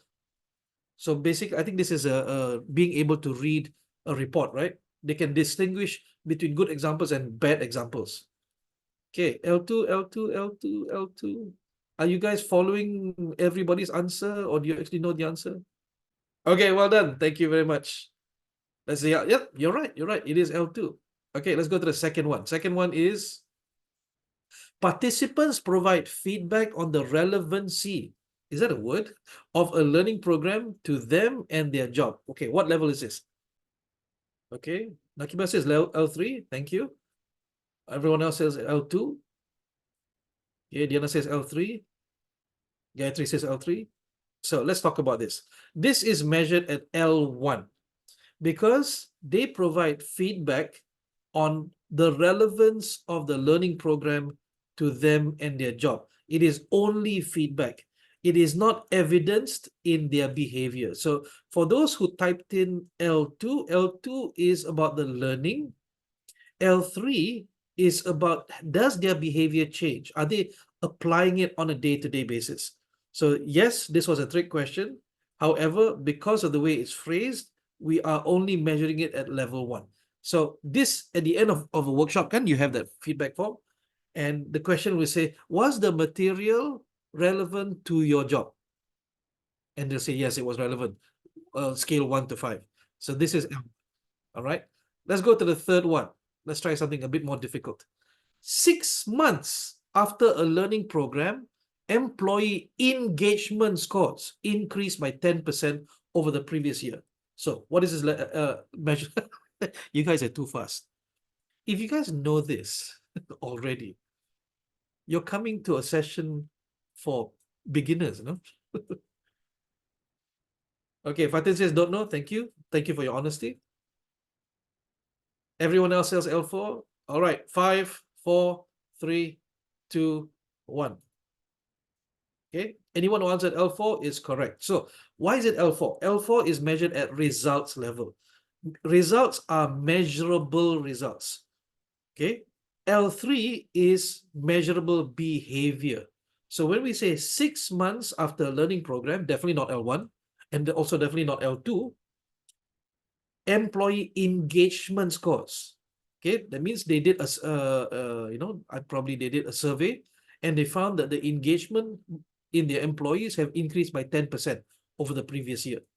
So this is what we call results, which is L4. Okay, thank you very much. Let's try one more. The estimated benefit of the increase in employee engagement is 250,000, and the program cost was 150,000. Either you guys already know this very, very well, or I'm a really good teacher. Top L5, huh? Okay, here we go. You're right. That is L5, definitely. Which means that there's only one left. 1 week after a learning program, customer service representative follow-up phone calls increased by an average of 6. But you don't have to answer lah. There's nothing left to answer. Nak juga jawab. So 1 week after learning program, customer service representative follow-up phone calls increased by an average of 6 per representative. Now, why is this considered level 3? Why is it not considered level 4? Because it is measured. Well, what are we measuring? We're not measuring the phone calls per se. We're measuring the fact that they actually followed up. So they managed to follow up the phone calls by 6.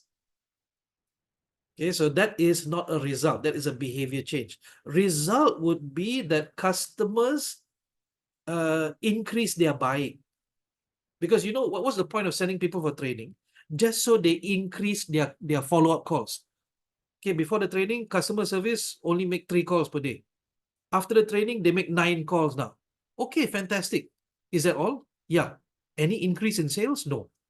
Any, in fact, because they follow up so much, customers stop buying. So if you want to see, sometimes you get a positive number for level 3, but you get a negative number for level 4. That's when you know the critical behaviors are the wrong one. Instead of increasing the number of phone calls, they should have maybe spoken a different way on the calls. Okay, so ladies and gentlemen, thank you very much for passing this test. We're over by 2 minutes. I apologize for that. We're going to take a 15-minute break. We will come back at 11 a.m. All right, let's take a break. We'll see you at 11 o'clock. Have a good break. Assalamu alaikum, everyone. Let's begin, shall we? Okay, so now let's talk about designing interventions, right? Designing interventions. And the question, of course, is that how do we do this? Yeah, how do we do this? So what is considered the problem? The problem is, of course, that we send people for training, and then when they come back, they are not able to translate that back into work. So this, according to the Kirkpatrick partners, is what is called the gap. Okay, and this gap is what we need to bridge. Okay, so literally, how do we get from L2 to L3? Because why? This is the challenge that schools and universities all have. Okay, the school will teach you, put you into your head, university will put to your head, but then are you able to actually apply it in real life? Sure, we give you exam, we give you tests, we give you quizzes, you're able to pass that today, right now, but are you able to put it into practice on a daily basis? So here's my question to you. Without, if there's no right or wrong answers here. The question for you is, how would you bridge that gap? Okay, don't answer yet.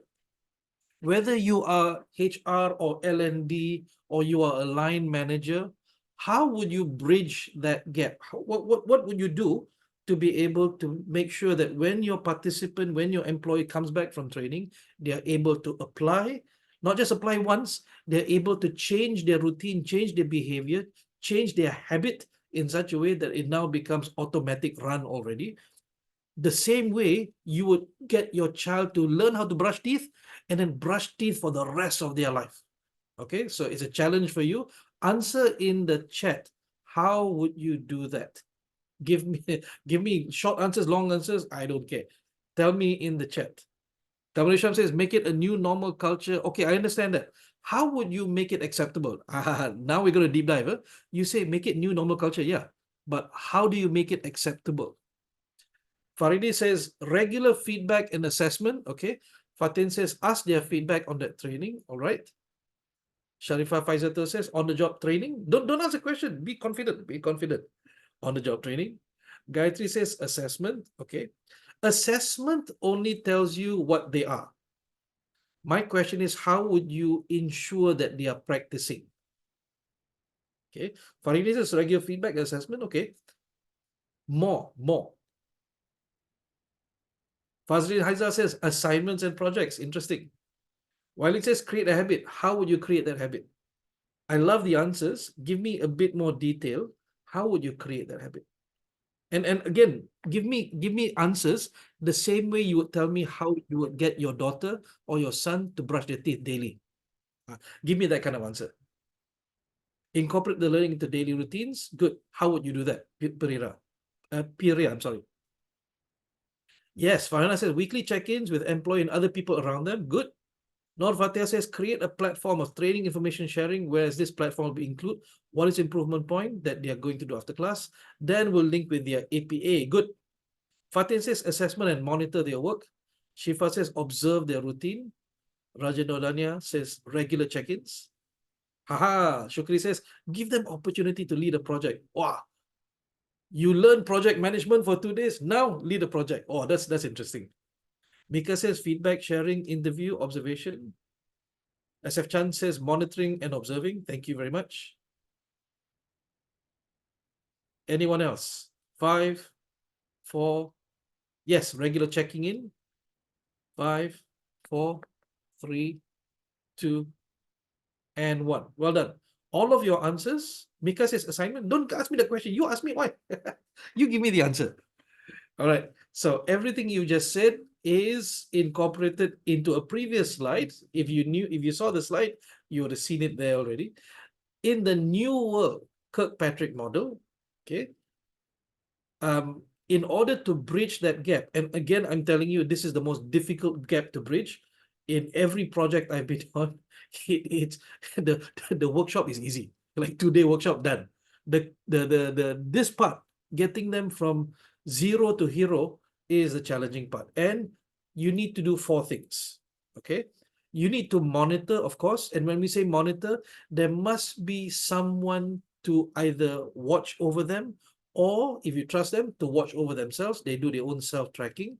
There must be a checklist to remind them to do. There must be an SOP to remind them to do. So if you have ever been to, say, McDonald's or KFC, or if you've ever worked at McDonald's, right? There are 2 kinds of employees: the junior employee and the senior employee. The junior employee will have to look at the SOP and do. Read and then do, read and do, read and do, read and do. After a while, they remember the first 3 steps, but they forgot the 4th step. So they will do the first 3 steps without reading, and then they go, what was that? 4th step. Okay, they do 4th step. After a while, they remember all the steps except for the last one. So they do all the steps. Oh, what was the last one? Oh, this one. After a while, they don't even read the SOP anymore. And after a while, they find better ways of doing things that doesn't violate the SOP. And then they become a senior employee. A senior employee who knows exactly what to do, why they're doing it, when they're doing it. And the behavior change happens because there is reinforcement. There is a document, there is reminders, there is something to help them, to guide them what to do, how to do, when to do, and why to do. Okay, why? Because they need to know why it's important. So, for example, when we did the behavior change for this organization in Cambodia, I was talking about, we wanted them to be able to sit down and realign their interdepartment SOPs. And the why, the big why, was because when they do that, they get their documents on time, and they also understand, oh, this person, Department A, actually gets their information late. That's why they have to stand out at 4 o'clock. We keep demanding at 3 o'clock, we're never going to get it. So we need to compromise. Is it somewhere maybe you can do 3:30? So Department A agrees, let's do a little bit earlier. And then Department B says, okay, we can negotiate to 3:30. So the idea here is we need to have some sort of agreed documentation. That's what you call an SOP or a process map, a procedure document, things like that. Because if you don't have that, then behavior cannot change. The culture cannot change because there's no structure to it. Everybody does things the way they want to. So there has to be something on paper. When we do our projects, we use something called a performance checklist. Because it's PNC, I cannot show you what it looks like. Yeah, but a performance checklist is basically a list of things, critical behaviors that they have to do every single day. So, for example, we identified 3 critical behaviors just now. Yeah. So within 3 critical behaviors, there are several techniques that they have to do. For example, coaching. Coaching is one critical behavior. What is the technique they have to use? They have to use 2+1. They have to use GROW, GROW. They have to use rapport building. So you identified in you practicing coaching, did you do this? Tick, tick, tick. They do that. They're self-monitoring. Their supervisor also monitors them. So monitoring and reinforcement, you see, it's very logical. It provides structure. But you also need the emotional component. And that's where the encouragement and the reward comes in.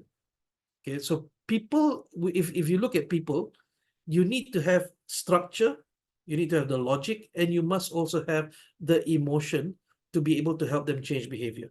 So you say to your daughter, okay, and mommy watching you brush your teeth, and also moms have this ability to know when you did not brush your teeth. Okay, so let me ask moms, how do you monitor whether your daughter or your son have brushed their teeth or not? How do you know that you can confidently say to you, I know you didn't brush your teeth? Tell me in the chat. What do you monitor to know whether they brush their teeth or not? Duration in toilet. Sekejap sangat tu. Cannot be. Breath smells. Thank you. Facial expression. Facial expression. Notice the guys are not answering. Melvin says check the toothbrush. The toothbrush is dry. Check the toothbrush mouth duration. Okay. Thank you very much. Well done. Well done. Now, I asked parents who also had parents, if your parents only monitored and reinforced your behavior change, would you enjoy the behavior change? Yes or no? Only monitor and reinforce. So if you're doing it to your children, they're probably not enjoying it, which means that you need to have another two more components. You need to have encouragement. You need to have reward. So what does encouragement entail? It can be coaching. It can be mentoring. When you say check-ins, yeah, sometimes people are scared of the word one-to-one. They're scared of the word check-ins. They're scared of the word coaching. Okay, so encouragement can be on-the-spot encouragement. I recommend this book. Let me share with you this book. It's a very old book, but it's a fantastic book. It's called The 1 Minute Manager. Okay, how many people have read this book before? Give me a yes. Yes, I love this book. It is thin, but it's power packed. It's packed with many powerful techniques to help you encourage your people. Okay, so coaching is one technique, but the 1 Minute Manager, for some reason, doesn't seem to fall into the definition of coaching. It falls in the definition of mentoring. So who does encouraging? It can be the line manager. Sometimes line manager passes to HR. HR have to do coaching. I know what that's like. But when we run a program, a learning journey, then it's the trainer or the coach externally who does that for them, because sometimes the line managers don't have time. Okay, what we do prefer is we meet the line managers and we teach them. We as trainers, we teach them what their employees are going to learn, so that now the line manager has the same vocabulary as their employees when they come back from training. Right? Imagine if your line manager, you come back with training, line manager says, okay, I heard you learned about social styles, and these are 4 different personality types. Can you tell me more about them? The employee will go, wow, my boss knows, man. I cannot chong this guy. So in a lot of the learning journeys we do with clients, we insist to have a half-day session, a half-day workshop with the line managers.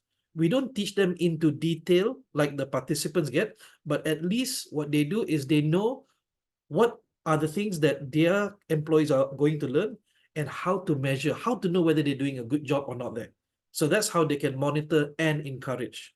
One thing that's missing from a lot of learning journeys is reward. And reward is something physical, not encouragement is verbal. Reward is something physical, something that can be it can be a plaque, it can be 2 days off, it can be whatever you want to reward, can be chocolates, can be a certificate. The idea is not just lip service, just fantastic, good job, well done. So you must double up with both encouragement and reward. However you want to do that is up to you. In most cases, when we do learning journeys, the rewards come in the form of recognition. We give them a certificate. So we create different categories of awards. So most active participant, most higher sale participant, things like that. That we do with the participants. Okay, so it looks like only Weiling has read the book. Nobody else has read the book. I recommend it. 1 Minute Manager. Please don't download a free copy, because reading online is not the same as holding the book in your hands. It has, I think, 4 or 5 very powerful techniques that you as L&D, you as a HR, you as a parent can use with your children. All right. So if you understood that so far, give me a yes in the chat.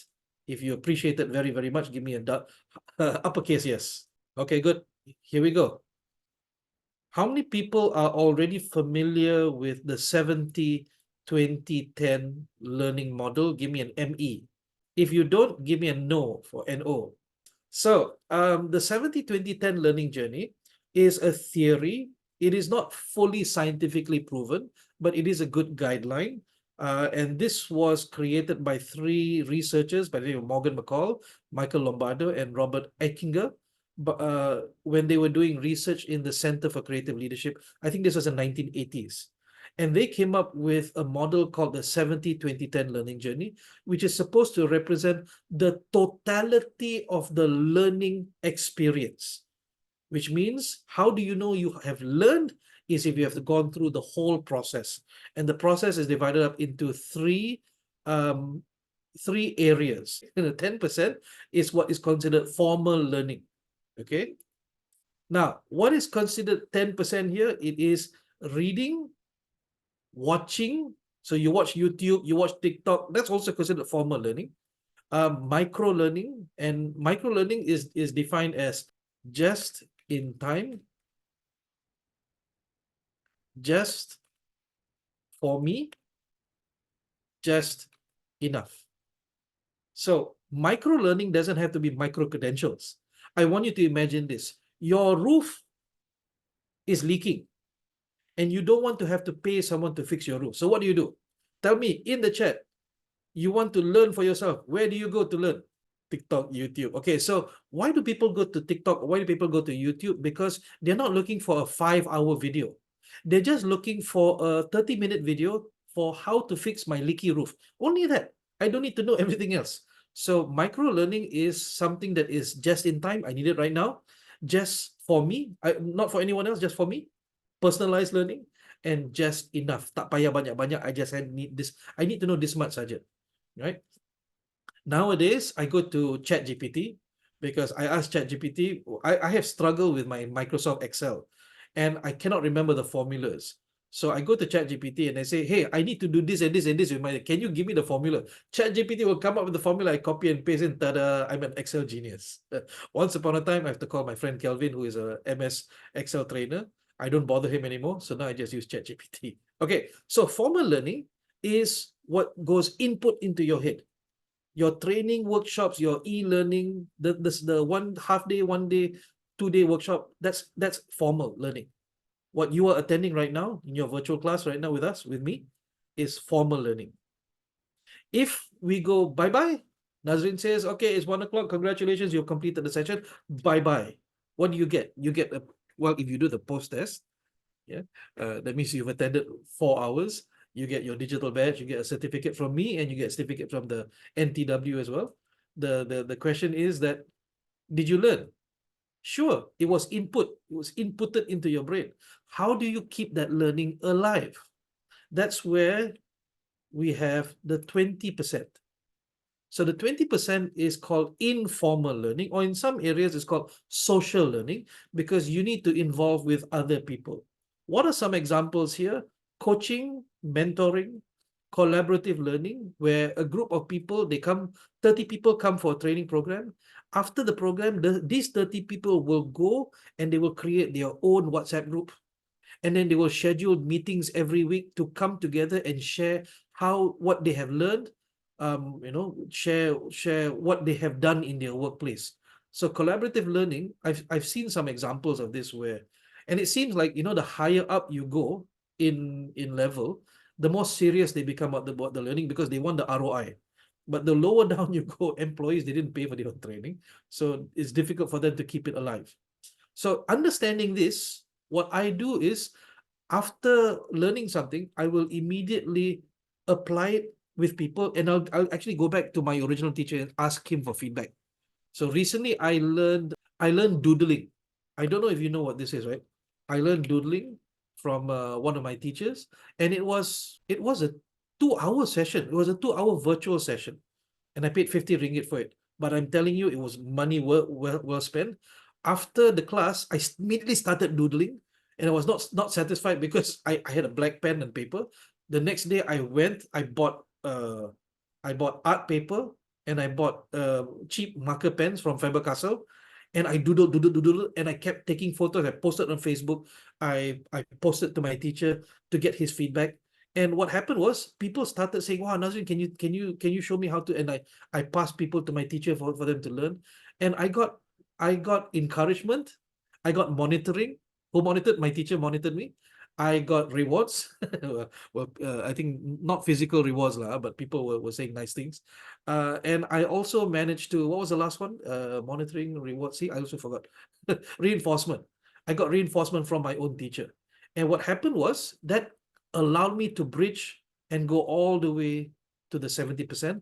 I actually started applying it in my own learning. When I say learning, I go for courses. When I go for seminars, I will doodle the seminar. I will do the I will draw it out. In fact, if you want to see it, I'll post it on in the Facebook post, so you can see examples of that. If you're not interested, that just bypass lah. So 10% and 20% gives you that encouragement, but it doesn't give you the practice. So how do you get that practice? Thank you very much. You gave me the answers just now. On the job experience means that you need to actually make sure your participants, your employees apply it in real life. Now, here's where it can go wrong. If the trainer or the training provider teaches techniques that cannot actually be applied in real life, or does not match I saw in Padlet, somebody said just now, doesn't match the learning culture, doesn't match the organizational culture, doesn't match the requirements, then it's wasted learning. So you as L&D, you and as HR must tell the trainer, okay, this one, don't bother teaching because they will not be able to apply anyway. I'll give you an example. Yeah? There's an example coming up soon where I did a program for Smart Axiata in Cambodia. And the example previously I said that, I greet my customers at the door. Because when I greet my customers at the door, it puts them into a better mood. If they're angry, their anger drops by 80%. So we did that for a customer service representative in Cambodia. But the problem was the guys who designed the program was me, a Malaysian, my partner, he's from Australia, and my teacher, Lori Figueredo, from South Africa. The three of us designed it. We created the performance checklist. Step one, you must greet the customer by saying, "Hello, welcome to Smart. My name is," right? "Hello, welcome to Smart. My name is." So we were confident lah, gave them. Then as I was coaching them, how come they don't introduce their name? They tell the customers, say, "Welcome to Smart, welcome to our Smart shop, our outlet," but they don't mention their name.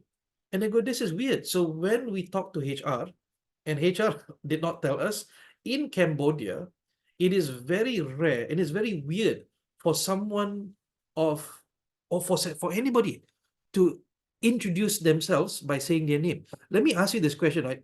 Maybe some of you have worked in corporate for a very long time. You have picked up this habit. But if you were a typical Malaysian and you meet someone, do you introduce yourself? Do you say, "Hi, my name is Nazrin"? Tell me yes or no. You don't go up in networking cocktails. You don't go up to people and say, "Hi, my name is Nazrin." Until you started working in corporate. Then you learn how to do this, Western style. So Nazrin, my partner, Gabriel and Lori, all from non-Cambodian countries, we created this performance checklist, or you must say your name, and it never worked. So what happened was, we discovered, or even in Malaysian culture, so you don't do, Cambodian culture even worse. They don't introduce their names. They don't say my name is. And the best part is they say, "But my name tag is already there. Why must I say my name?" It wasn't pushed back because of the name tag. It was because it's not part of their culture. And changing that was very difficult. So we decided, let's remove that. And when we removed that, compliance and commitment went up. They were willing to do the performance checklist. They were willing to do the SOP, as long as they didn't have to introduce the names. Okay. So sometimes you design it wrong, but you have to monitor the progress all the way to make sure that you don't get it doesn't go wrong. Okay. So what about the 70%? Well, I tell line managers, I tell HR people, at the minimum, get the line manager to ask, "What did you learn? Please tell me, what did you learn? Please explain to me what." That's a bare minimum. A bit more than that is what we call a teach back. Get the line manager to, especially if trainers are good, can they give you the slides, can? And I tell people this. I give you the slides. Please go back and teach your colleagues at work. You know why? Because that way I get two things. Number one, I give you the opportunity to implement this in action. And there's two best ways to learn. Number one is to practice. Number two is to teach. Because when you teach, you have to make sense of it yourself. Then you can teach to other people. And the more you teach, the more it reinforces in your mind. You understand it much better. You can actually apply that. So teach backs are very, very powerful. Go back. Even if you don't get the slides, you have your notes. Get the participants to teach to their department. Yeah, this is very powerful. Imagine how much money you can save. Yeah? If you send, like in one department got 5 people, you send them for 5 different trainings, get them to come back. Even if they manage to teach only 20 to 30% of the content, you would have saved a lot of money. Yes, I'm killing my business right now. But if you can do that, then I'll be a happy person. Because it means that not only do they apply back at work, they're able to apply, they're able to cascade. Right? So I said I get two things, right? Number one is I get the sense of satisfaction that you have managed to apply it. Number two, I get amal jariyah. If you don't know what this is a Muslim concept. I get to take these deeds, these merits into my grave because you are all my MLM. So if after this you teach someone else, I get benefit from that. Not monetary benefit, I get pahala from that. So that's teachbacks, number one. Number two, people were talking about projects just now. I'm going to give them a project to do. Well, you can give them a research project. Okay, you say, okay, you learn interpersonal communication for 2 days, right? Okay, I want you to analyze our department, find out what communication issues we have in this department, and then give me that report. Okay, and then give me some recommendations lah. So if they went and learn social styles or they learn listening skills or things like that, using what they've learned, they come up with a very simple research project, just to observation. Okay, I think this one, these people are in conflict because they don't know how to talk to each other. They have different personality types. Understanding that can help very, very much. So a research project. A little bit higher than that, an application project. Okay, so you not only do research, but you come up with actual solutions, detailed solutions that can be escalated, put into action. Just that, be careful that some bosses, they will take they will take credit for your work. So just make sure that HR is well aware of whose work it is. Last but not least, what we call an action learning project. Now, action learning is an actual thing out there. There's a lot of good action learning organizations and training that you can go for. But even without that, an action learning project is where you use what you learn in the classroom and you actually make changes with the permission of your manager, make changes within your department. So you take lead on a project that actually improves the communication skills within department. So basically what you're doing is you're replicating what I did for you. You teach them, you monitor them, you encourage them, you reward them, you reinforce them. So one of my, when I did my train the trainer certificate under HRD Corp in 2013, my teacher's name was Haji Timothy Law. Okay, if you know this person, give me a yes in the chat, right? Haji Timothy Law tells me that, Nazrin, competence is not measured by being able to do. Competence is measured by being able to do and being able to teach someone else to do until they can do. Then you are considered competent. And I go, oh my God. So my competence is not but I can do. No, I can also teach, because then it makes you a leader. Then confirm your skills are there, because you can do and you can also teach, and that person can do, right, as you taught. So he set a very, very high bar for me, which means I am now worried. After you go home today, will you be able to do? So at the minimum, I'm giving you the slides. I'm giving you permission. Please go back to your companies, wherever you are. Please schedule maybe half an hour to 1 hour and teach them what I have given to you. If you agree, please give me an agree in the chat. Also, you have my phone number, you have my email address, you're in the WhatsApp group, you know my phone number. You can always come back to me at any time. If I forget who you are, because I don't save your number, just remind me. Hi Nazrin, I came for L&D Made Easy. Can I still ask you some questions? Boleh. However, most of the time I teach class from 9 o'clock to 5 o'clock. So if I don't reply to you WhatsApp during that time, it means I'm unavailable. I usually reply after hours. Okay, so we have that deal. Now, this purple bar is where monitoring, reward, encouragement, and reinforcement comes in. Okay, so HR or L&D, you have a big job to do if the trainer and the training provider does only 2 days and then leaves, you have to carry the rest of this. Yeah, and you have to convince your leadership that this is important, especially if they want to see real change in the organization. So we all know about half day, 1 day, 2 day, 3 day to night workshops. However, sometimes we also need to talk about learning journeys. So what does a learning journey look like? Well, sometimes a learning journey is like a modular learning journey, right? You can have several workshops that you put together, and the same cohort of 30 people will go through all the workshops over the course of, say, 3 months or 6 months or 9 months or 1 year. Okay, so some people call this a development program. An EDP for executives, executive development program, an MDP for managers, manager development program, or an LDP for leaders, learning development program. So I started out in Accenture, all I did was DPs. Oh, sorry about that. Development programs. All I did was just that backwards and forwards. When I left Accenture in 2015, I was shocked to discover that the industry only does 2 day workshops and then bye-bye. So that's what I call a hit and run. So if you are not convinced yet, right, I hope you're convinced right now that hit and run workshops are good for L1, L2. They do not transition to L3, L4. I'll say it right now. Your money was wasted. Yeah, your money was wasted unless you can find a way to bridge the gap between 2 and 3. So one way of bridging that gap is called a learning journey. I have done several learning, banyak lah, uncountable by now, and I've enjoyed some of them. I've hated some of them because some of them were successful, some of them were not so successful. And it's difficult. It's difficult when you have the non-successful ones. However, depending on the contract I sign with clients, sometimes we provide a guarantee that die we will reach the target objective. That's why sometimes 3 months becomes 5 months, sometimes 5 months becomes 8 months, a program, because we do tweaking along the way. So I have a couple of these. Usually you have let's take a look at this example here again. This is a learning and program. Sorry, what the heck was this? I can't remember. LNPD program. We start with a 2 day foundation program, and then in between, maybe 2-3 weeks in between, then they do Clear, which is my communication program.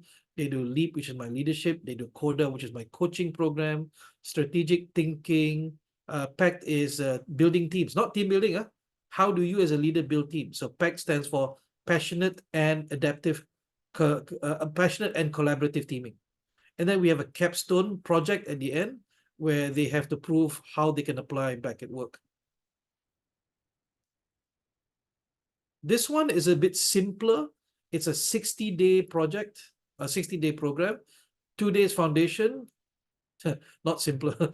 This is 56 days worth of core courses, coaching and projects over a period of 60 days, and then graduation 2 days. So 56 days, jangan terkejut, it's not 56 days, it's 56 hours, 20 sessions there. We've changed that. And then this last one is something even simpler. If they don't have money for coaching and stuff like that, so in between the workshops, they do learning reflections, and we have an LMS to monitor that. If they don't have money for LMS, we do Google Classroom lah, Google Classroom and WhatsApp. So we are fully usable. We're fully budgetable. Okay, so that being said, let me share with you a sample case study. This is something I did in Cambodia from December 28 to August 2019. I'm going to tell you this. Count the months, December to August. How many months is that? Do the count. All I need is one person to do the count, then type it into the chat. How many months is that? Siapa berani? Yes. It was supposed to be a 3-month affair, guys. It was supposed to be a 3-month affair. Okay. So Smart Axiata came to us and they said, so when I say us, my company in Cambodia, which is called the Capacity Specialist, they came to us and they said, we have 33 smart shops around Cambodia. In Malaysia, Axiata is Celcom, or used to be Celcom, yeah? And they have the Blue Cube. You remember this? Blue Cube. So the Blue Cube in Malaysia is very sempit. You walk in, if there's somebody in there, you have to shuffle by them. But in Cambodia, they got smart shops. I want you to imagine, you walk in, they got sofa, they got phones on the wall, sample phones, they got concert posters, they got a customer service desk, a long customer service desk, sometimes up to like a bank. It looked like a bank. So they have 33 smart shops around Cambodia of many different sizes. Some of them, the smallest one is in Phnom Penh Airport. It's just a booth and there's two people. And one of them is a supervisor. The other person is the assistant supervisor. That's it. Other smart shops have up to 12 crew and one supervisor and assistant supervisor. That's 14 people. And each of these smart shops, they run on their own. The supervisors train their people on their own. And the CEO of Smart Axiata, who was German at the time, he says, we want to standardize the customer service level in all our smart shops. And what happened was, yes, we went visiting. Some smart shops were fantastic customer service, I'm telling you. Others were like, meh, they look at you scared when the customer comes in. So we needed to create some sort of baseline. So what did we do? And guys, this case study is like a full case study. You might not be able to do it based on your budget or the mentality of your leadership right now, but I'm showing you how far it can go. So what did we do first? We met with them. We did a lot of requirements gathering. We wanted to fully understand at the business needs analysis, what specifically are you looking for? Okay, and then we came up with a measure, and the measure is we want to raise our customer service feedback scores. Fantastic. So give us your feedback structure, your customer feedback structure. We gave it to a third party mystery shopper company. Okay, so we created the journey first, and then we didn't get involved. We gave the structure to a mystery shopper company, and they went to survey 10 smart shops throughout Cambodia randomly. They went to 10 smart shops and they came back with a score, and the score was very disappointing. Okay, we got the baseline. The score was very, very disappointing. We got the baseline. So what did we do next? We invited, I'm trying to remember how many. We invited, I think, 10 or 15 smart shop supervisors and assistant supervisors, and we sat with them for half a day. We did some design thinking, yeah, and we co-created just half a day, literally 1/2 day. We co-created the customer journey map, the customer experience, what we want the customer to experience. So we say, what do you want the customer to be? When the customer walk in, happy or not? Not happy? Okay, what do you do? So we got them to give us direct feedback because we did not work in a smart shop. They did. Okay. And even then we missed some stuff, I'm telling you. After we did that, we ran this workshop. So this is one of my other workshops called SCORE, Serving Customers Objectively, Responsibly, Empathically, for 2 days for all smart shop supervisors and assistant supervisors. So if you count, every smart shop confirmed got 2 supervisor and assistant supervisor. That's 66 people. So about 60 to 66 because some of them just resigned, some of them did not have a sister, nothing like that. So about 66 people. We did 3 sessions, 30, 22, 22, 22. 3 sessions of these based on the level of customer service we want them to attain. Then we spent the next couple of weeks designing the customer service SOP. Literally, I was writing the SOP pages. We came up to 83 pages of SOP to complete with photos, step-by-step photos, how do you handle customer complaints, how do you, all of that. So now we have a standard document that everybody can refer to, that everybody can be measured on. Remember this? You need to have monitoring and reinforcement. How are you going to monitor if you have no benchmark, you don't have a baseline, you don't have something to measure against? So that document, that 83-page document served as the baseline for everything. But based on of that, what we did was we also extracted and we created flip boards. You know, like a flip book. I don't have a flip book here. Like a notebook, right? Full colored notebook. Every page was a different step. So step 1, step 2, step 3, just so they would know how to practice this particular procedure. So we gave them that as reinforcement.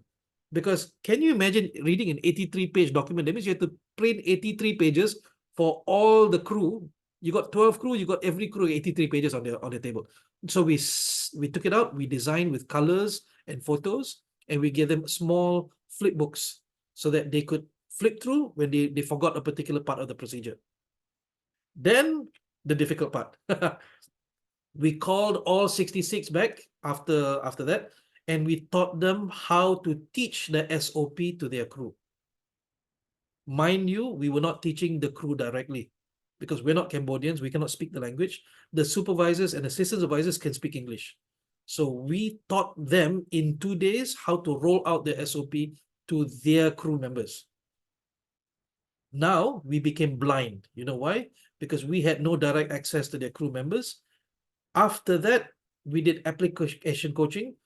I would sometimes fly into Cambodia and just coach all of them. They would come in and to the head office, we would coach, or I would do virtual coaching from Malaysia, depending on necessity. And we tracked everything, and we discovered that, okay, about 70% complete. They applied, they were getting good results, they were getting happier customers, but 30% were not. So it was during these sessions that we discovered, alamak, the performance checklist says they must introduce their name, but they're not doing that. So then we redid the document, we resent out the document, they no longer have to say their name. We saw compliance increase. We saw, buy-in increase, and they started doing. So 70% settled, they do not need coaching anymore. So this was 5 months. The last 3 months was focusing on the problematic shops, the ones that did not do the deal. So we discovered they had different issues. One shop had no air conditioning. So I'm like, what no air conditioning? Macam mana? How are they going to do the job? We had to raise it to HR. HR raised it to the CEO. CEO fixed that. Lucky, lucky to get good investment all the way down from leadership. Yeah? Then we were confident enough. We did mystery shopping again, and the scores were higher. Not just from the first mystery shopping, the scores were much higher than Smart's target. So Smart targeted, let's just say the I don't remember the numbers now, but mystery shopping score was about 1.5. 1.5 out of 5, okay. All but 5 out of 5. So they targeted, they wanted to raise it to 3.5. They talked about, okay, can we try to raise it 3.5? So we moved through all of this journey. I suffered through the coaching to try and push it up to 3.5. And the best part is we won't know what the number is until they do mystery shopping. Mystery shopping is expensive, no. You cannot do like every week mystery shopping. So I just prayed that when they did mystery shopping, the scores came back meets 3.5. The score came back 4.1, which means not only did we exceed our contract, we exceeded their own target, their own internal target. So with that number in mind, we did a celebration half-day event. And I remember this very clearly. We couldn't get all 66 supervisors and supervisors. We got, because Cambodia is very big, traveling to Phnom Penh is difficult. We got how many we could. And we did a workshop. We got them to identify what they can still improve upon, what they would like the company to give them to be able to help them improve their customer service, stuff like that. And then it was time for the rewards. We asked them, what was the previous score? And they said 1.4, 1.5. Okay. What was the score you set? And then they said, oh, we set 3.5. Okay. What do you think the score was in the mystery shopping? And you can see their faces like, so scared again. So when we revealed it was 4.1, the cheers in the room was like, wow, they were all so happy. These are the moments you look for. Where confirm everything I've done this last 5 months was worth it. Now, my question, if you celebrate them like that, do you believe that their behavior will remain not permanent, but at least longer term than if we didn't do the celebration? Tell me yes or no. If we didn't do the celebration, we just send them an email, okay, we got 4.1. Do you believe that their behavior would remain more consistent, or it would die on the spot? Give me yes or no. Or maybe the question is confusing. Good. Yeah. So when you have a learning journey, but you don't cap it off with a celebration, you don't give the opportunity for people to maintain that behavior. I'll give you an example. You go for 4-year degree, and then the university says no need for graduation. Here's your certificate by mail. You will not remember that university in the back of your mind, because you forget that people are human beings, people are emotional. So I'll say this, right? So I walked into Smart Axiata Smart Shops recently. Yeah, it's not 4.1 anymore. It's kind of dropped, but it's still not 1.5. Right? So I'm happy to see that from 2019 onwards, there has been some improvement. But also I noticed that the supervisors are not the same people. I think there's been attrition during the pandemic. They changed people, and they couldn't cascade what they learned to the new people. So we did what we could. We got paid. We were happy with the results.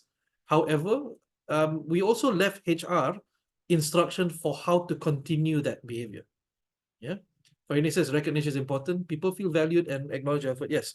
So we celebrated them. Each of them got certificates. They got a standard certificate. Everybody get one certificate. Frame lagi, frame tau. I cannot emphasize to you the difference between giving someone a certificate at the end, pegang macam tu saja, and the difference with giving them in a frame. Go to Daiso, buy a RM5.90 frame. It's amazing. I'm telling you, the difference is off the charts. So if I could give you any tip, rather than give certificate, give in a frame, you can see their faces are much different. So yeah, this is one of my most successful one, and the one that I remember the most, because it was supposed to be 3 months, became 8 months, 9 months. My wife my wife was not too happy, because I was flying every month to Cambodia, staying for 1 week or 2 weeks to be able to get this done. But yeah, this was one of the best ones so far. So now you have a choice. At what level of HR or L&D do you want to operate? And when I say operate, means what are the kinds of conversations that will you have with your leaders? What kind of conversation will you have with your trainers and training providers? I'm going to share with you some conversations some statements that I've gotten from clients. Tell me if you recognize them lah. So client calls me up and say, Mr. Nazri, what courses do you have? Okay, boleh. I can accept that. You want to find out what I do? Boleh. But then I also get this one. Do you have a communication course? And I go, yes, I have a communication course. And they say, can you send your outline? Okay, send outline. Okay. So I expect that if you ask me this question, you know that communication is a big thing. No? The word communication can mean anything. I remember running a class. This is typical. So step by step, client calls training provider, can do communication course. Training provider calls Nazrin, can do communication course. And Nazrin, very young in the industry after leaving Accenture at the time, I say, yes, can. Any information? Training provider says, no information. They just want communication course. I go, okay, here's my communication course outline. Send back to them. And then client says, oh no, I thought this is about how to write emails. I cannot tell you how many times that has happened to me. For them, communication means email writing or report writing. And I go, that's terrible. So I appreciate a lot when clients come to me and ask things like this. Cik Nazrin, can you teach interpersonal communication skills? Thank you very much. Because interpersonal communication is not writing, it's not email writing, it's not report writing. It's how do you deal with someone face to face? How do you connect with them? How do you inform them? How do you convince them? How do you instruct them? I also appreciate when they say, Cik Nazrin, can you teach our supervisors? Very specific, not anybody. You don't give me any Tom, Dick, and Harry. You give me from security guard to CEO. You give me specifically, can you teach our supervisors how to create trust between team members? See? It's not interpersonal skills as a big topic. It's we want to know, can you please teach our leaders how they can create trust between their team members? I much appreciate more if they can do this. Mr. Nazrin, our customer service department is experiencing low customer feedback scores because they don't want to work together. Therefore, we would like you to teach our supervisors how to create trust between team members. Thank you very much. That gives me a lot more information. So then I'll ask the question, okay, tell me what are some of the behaviors that they're doing right now that tells you that they don't want to work together, so that I can understand what I need to design for you. I appreciate very much a conversation at this level that says our leadership is considering outsourcing the customer service department because of low feedback scores by customers due to lack of teamwork. Okay, wahai HR, now I understand your problem. Now I understand why it's urgent that you need to take care of this quickly, because if not, you will be forced to lay off people because the bosses say, what's the point of keeping this customer service if they're not doing the job? Might as well we outsource to someone else, outsource to another company. So now I understand your issues. I can empathize, and I can help you. I can help your your bosses. I can help your customer service reps. All right. Then I have a bigger idea. Okay. However, do you guys also understand that the deeper these questions go, the longer the learning journey becomes, the more detailed it becomes, and also it could be a bit more expensive. Yeah, I think you understand that. I think you recognize that. So the idea is this: if you really want to operate at any of these levels, you also have to understand that you also have to operate at L1, L2, L3, L4. Okay, so let's see if you are able to identify which of these maps to L1, 2, 3, and 4. Is there 5 there? I'm not sure. Maybe there's 5 there. Okay. Do you have a communication course? What level is that? L1, 2, 3, 4, or 5? So do you have a communication course means that we want our people to experience a communication course. But if you ask me the question, can you teach interpersonal communication skills? We want our people to learn interpersonal communication. Then that's level 2. If you ask me, can you teach supervisors how to create trust between team members? Oh, cool. Which means that on a daily basis, they must create trust. That's level 3. That is now taking it from learning to now applying. Okay, which means that at level 4, our customer service is experiencing low customer feedback scores. The results are the feedback scores. And what is L5? L5 is we want to be able to make it financially viable to still keep our customer service department. We want to make sure that we don't lose these people, because then we will have to, we pay less, but we lose good employees. So that goes L1 all the way to L5. So, ladies and gentlemen, there's only one last thing left to do, and that is an exam. Not the post-test, exam first. Exam first. So, here's the exam. You have received an email from your leadership. Let's read this email together. Hi, training manager. As discussed in our meeting, we want you to put together a learning program for our senior managers who are having a tough time managing their subordinates. And these subordinates are older than them and actually lesser educated. Oh my God. They're stressing out every day. Who's stressing out? The senior managers are stressing out. As you know, our company was recently bought over by a millennial corporation. So the new senior managers that are leading this merged entity are in their late 20s, and they are used to people cooperating. They're biasa orang cooperate with them. Now they're getting subordinates who are not listening to them. The gap is challenging to bridge, as the subordinates are still angry about having younger people above them. Okay. This is causing miscommunication, conflicts, and insubordination. What is insubordination? Don't want to listen to talk. I tell you, listen instruction, don't listen instruction. Which leads to loss of productivity and a lot of firefighting on the part of us here in HR. What is firefighting? A lot of ad hoc work to do. You have to solve so many problems that the time is wasted just solving these little problem, little conflicts.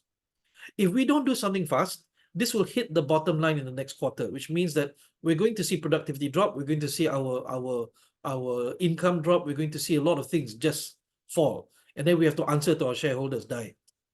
We are under a lot of pressure from our COO to do something about it. We really hope you can propose something that will solve this problem. Looking forward to your ideas. Regards, Boss or Bossy. So here's your final exam. What, you thought you could come for a free class and not be tested? Have to. Because I want to know, and you want to know whether you're able to apply this. So remember the BPL? Okay, since we don't have a way of doing this online together, structured and safely, you're going to do this in your Padlet. I want you to identify what are the 2 business results that that you are going to aim for this learning journey that you're going to design. What are the 3 critical behaviors that you want the supervisor, the senior managers, to be able to do every single day in their routine? And then what knowledge and skills do you want them to learn in order to be able to do, in order to be able to get those results? You will do this in your Padlet. You can delete whatever content you have on your pads, right? Just keep your name there. Delete whatever content you have in your pads. And then I want you to start this. Okay, I put in a template into Padlet. You can just copy and paste from there, or you can type it out. I want results, routine, and retention. At the end of this, I will not check it. Yeah, I will go through it. We'll go through and see what we have, but I will save that, all of that result as a PDF, and I will send it out to all participants who attended, so that you get to see from different angles, from different people, what are some of the ideas of how they did it. So you practice on your own, but you also get to see other people's examples as well. So Piria has results as enhanced team collaboration, improved staff commitment. Routine critical behavior is build positive relationships, bridge the generation gaps, recognize and reward achievements. Retention, we have active listening and open dialogue, constructive feedback, strategies for effective multi-generational communication, establish open communication channels, implement employee recognition programs. Okay, so that means that they need to learn how to implement employee recognition programs. Yeah, that's what you mean. Yeah, and then also how to conduct regular engagement surveys. So guys, one way to help you understand or fill in the retention part is always ask this question: how to listen actively, how to have open dialogues, how to provide constructive feedback. Because if you focus on understanding different personalities, okay, fine, that's very knowledge level. I want you to deep dive all the way to skills, how to interact with different personality types. That gets you exactly what they need to learn. Thank you very much, Piria. Bashe, okay, measurable 10% increase in annual productivity. Good. Because productivity is already measurable, you should have it in your company that this is easy to do. Increase staff work satisfactory rating to 100%. Fuyo. Okay, I wish us all the luck. Critical behavior is good teamwork, cooperation, effective communication, learning culture among colleagues. Okay. You want to turn learning culture among colleagues. Boleh, can. Retention. What is number 8? If you got anger management, managing conflict, team building, problem solving skills. Okay, good. Thank you. Bashir, just so you know, number 8 is I think your cat walked on a keyboard. Nur Fatiha says results: achieve 90% output, 0 defects, achieve 80% cooperation, teamwork. Okay.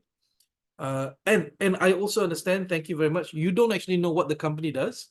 You don't know what the work they do is. So you're a bit blind there, I understand. But you're still being able to do this well. So well done. Routine, share one motivation word every day from each team. This is very specific. Report word challenge to senior manager at 5 p.m. before back home. Morning meeting to share on target to achieve every day. This is also very specific. Good. Retention, let's see, anything unique here? How to handle your emotion. DISC personality training. Okay. So able to know each other. So Nur Fatiha, yeah, what you have here, able to know each other's strengths and weaknesses to tackle them in production team. That should be up front. So what you have there, this personality training, that's the content of the learning. But what is the output of that learning? Think of how to. Okay, thank you. I think Fatin is still updating hers. So we go down. Hawa has results, miscommunication, conflict, insubordination, lower staff dissatisfied. So Hawa, let's make a correction here. These are the results that you want to happen after the program ends. Okay, what you're doing here is this is what is currently happening. So when we use the BPL, the B stands for business needs. What is the business need? You want to have better communication, you want to have less conflicts, and you want to have less insubordination, and then you want to have higher staff satisfaction, for example. Not lower staff dissatisfied, but operational staff more satisfied than before. You can work on the language a little bit later, as long as we understand it's okay. So routine, storytelling, influencing, that means must do this every day. Communication skills, also every day. Now, how to deserves to be under retention. Okay, so what you have there, storytelling, influencing people, if those are skills, there has to be retention. What you put in routine is tell persuasive stories during meetings. That should be routine. All right, thank you. Nordania, Raja Nordania, achieve 85% output, increase department's achievements, okay. Routine, report work problems, weekly updates, monthly team building. So here's the thing, right? Do they already do this? Here's the question. If they don't do this, here's the thing. The routine, Nodania, is what the participants of this program must do. And these participants are the senior managers. So are you saying that the senior managers must report work problems to their manager or supervisor? The senior managers must provide weekly updates to their team members and superior? The senior managers must conduct monthly team building? Is that what you're saying? If yes, then it's correct. Okay. However, you have to ask the question, are they already doing this? If they are doing this, then that's not critical behaviors. There must be something that's missing. There's something they're not doing that's causing all of these problems to happen. All right. June and Farid are not updated yet. We'll come back to that later. Hui Chi goes 70% on the job experience. No, I think this is not it. Routine retention. Okay, so Hui Chi, I think this is not what we're looking for. Result should be what happens to the participants after the program ends.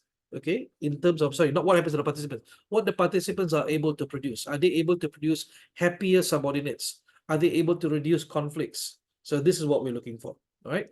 Lim Pei Lee has put in the comment section, reduction in occurrence of conflict, that's a good one. Increase in project delivery success, that's also a good one. So what are the brain behaviors that can help that? Communication abilities that work.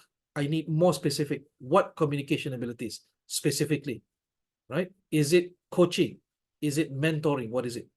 Improvement of team collaboration is also not routine. That's result. But what is the team collaboration techniques that they use? Okay, retention, what do they need to learn? Okay, all of this makes sense. Completing leadership program, nope, not that one. Ability to mentor coach, correct. Workshops on conflict settlement, yes. Methods for performance evaluation, yes. Cultural competence, yes. Okay, let's move down. SF Chan, improve cooperation, reduce conflict, yep. Routine, build positive team relationships, foster mutual understanding, encourage mutual learning, okay, acceptable. Retention, accepted, good. Anybody else? Let's see down here. Hafiz, better teamwork, increase productivity, open communication, encouragement, reward. Okay. We want to be a bit more specific.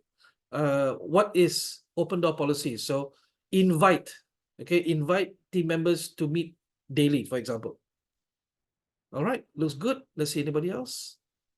Atira has results. Good management between senior managers and subordinates. No miscommunication and conflicts. Productivity increases. Success sales increases. Good. Routine, teamwork. Teamwork is not routine. So what do you want specifically? What do you want them to do? Okay, so the easy way to talk about routine is ask this question. What must they do every day? Must they have engaging team meetings every day? That's what you type there. Weekly 1 hour sharing session, betul. Effective communication skills involving older people, not, that actually falls under retention. Okay, so number 3 there would be communicate to close generation gap. All right, thank you. Fazrin goes results and surveys and feedback, improve productivity. Okay, number 2 is correct. Surveys and feedback, I'm not sure what that means. this is how you measure. What I'm asking is, what is the result that you want? So if I say you teach your child to brush their teeth, that is retention. What must they do every day? They must brush their teeth every day. What is the result? They must have clean teeth. They must not, it must not smell every day. That's what we're looking for in terms of results. All right. Anybody else?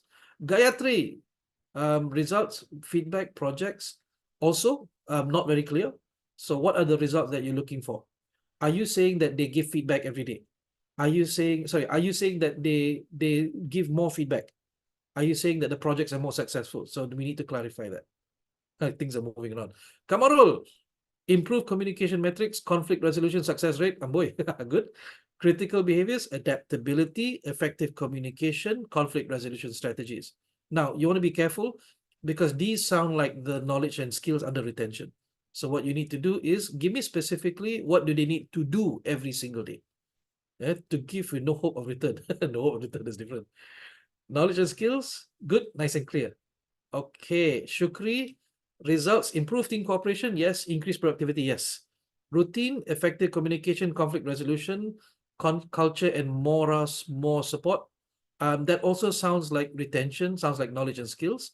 So what do they do specifically? When you say effective communication, what are they doing every day? Sharifah Faizatul, increase in productivity among staffs, increase in team performance, yes. Routine. Look at guys. So look at the routine here. Regularly engage in open and respectful. I got lost. Respectful communication. Okay.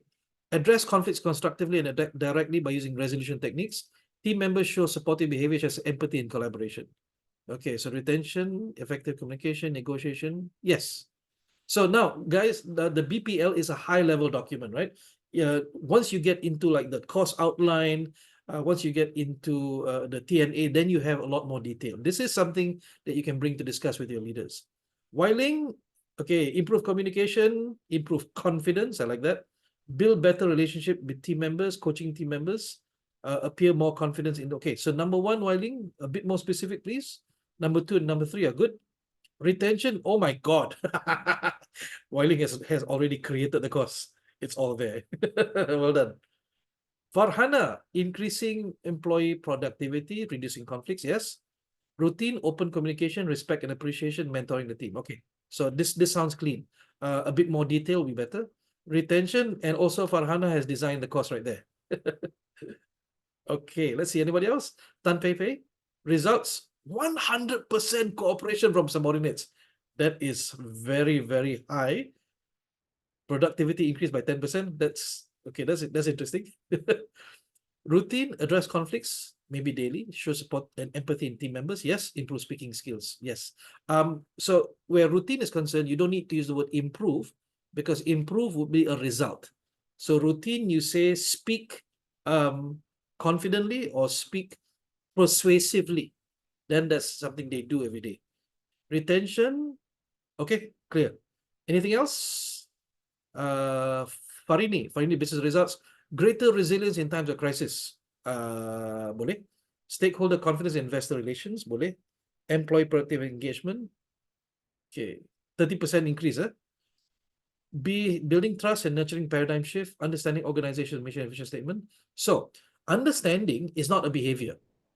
Understanding, if we do like Bloom's taxonomy, understanding is what happens inside the head. What is a behavior? So do they communicate the organization's vision and vision statement every day? Okay, that's a behavior, but understanding is not. All right, thank you. Enhance collaboration and teamwork. Also, the word enhance means an improvement that should go into results. It should be collaborate empathically with teamwork, for example. Okay, knowledge, empathy, master, IQ, EQ, SQ, and AQ, conflict and crisis management. Thank you. Anybody else? Nope, we're good. That's all there is there. Well done, everyone. So thank you very much for participating in that.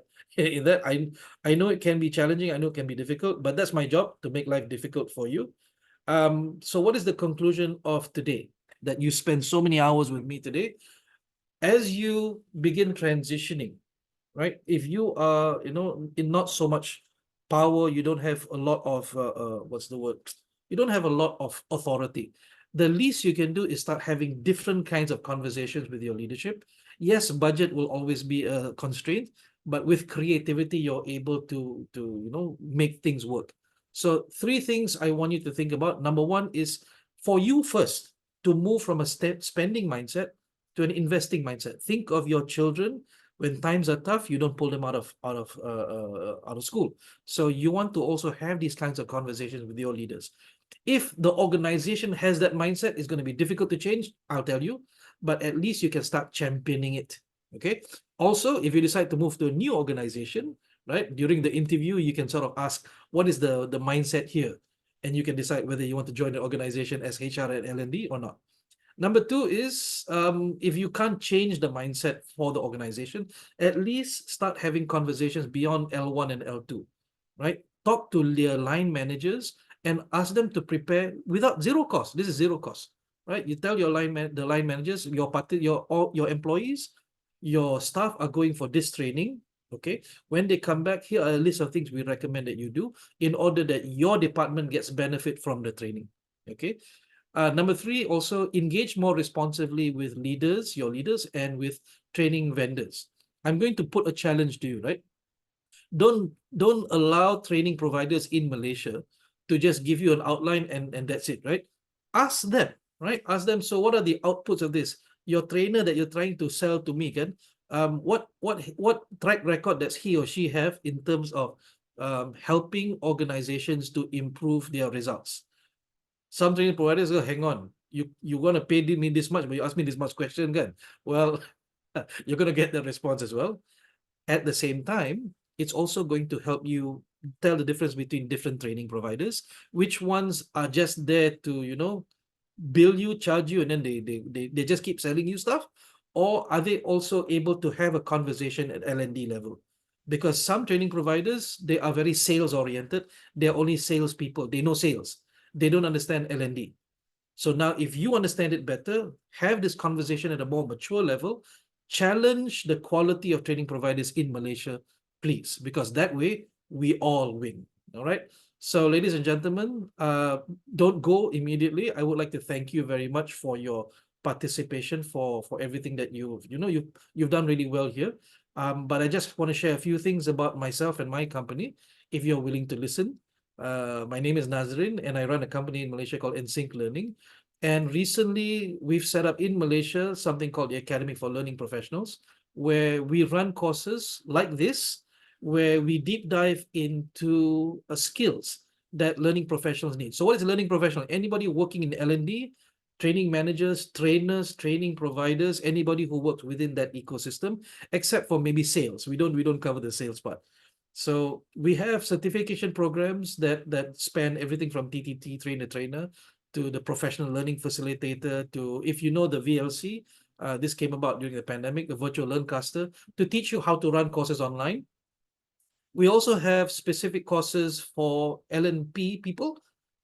So we have Effect, which is competency frameworks. We have Ideal, which is instructional design. We have Magic, which is interactive activities and games for design. We have Class, which is learning coaching. We have learning facilitation skills. We have learning assessment and results. So we talked about business performance, business needs analysis, performance need analysis, learning analysis, and experience need analysis. That's covered under Learn. We also have Virtual, which is how do you use virtual tools in classes. And last but not least is how do you set up assessment centers. So these are the courses that we run, fully HRDC claimable. However, if you have in-house trainers that you would like to upskill with subject matter expertise, I have 28 workshops that I run in Malaysia, Cambodia, and Brunei that are professional work skills workshops. Everything from critical thinking to leadership, communication, coaching skills. And we have 75 facilitators on hand who can run these workshops. However, if you want your in-house trainers to be upskilled so that they can run these workshops, so you can run them for free, in your essentially.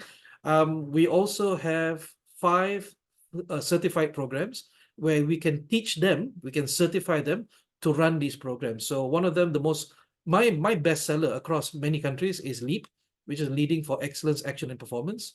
Problem solving, which is speed. Communication, which is clear.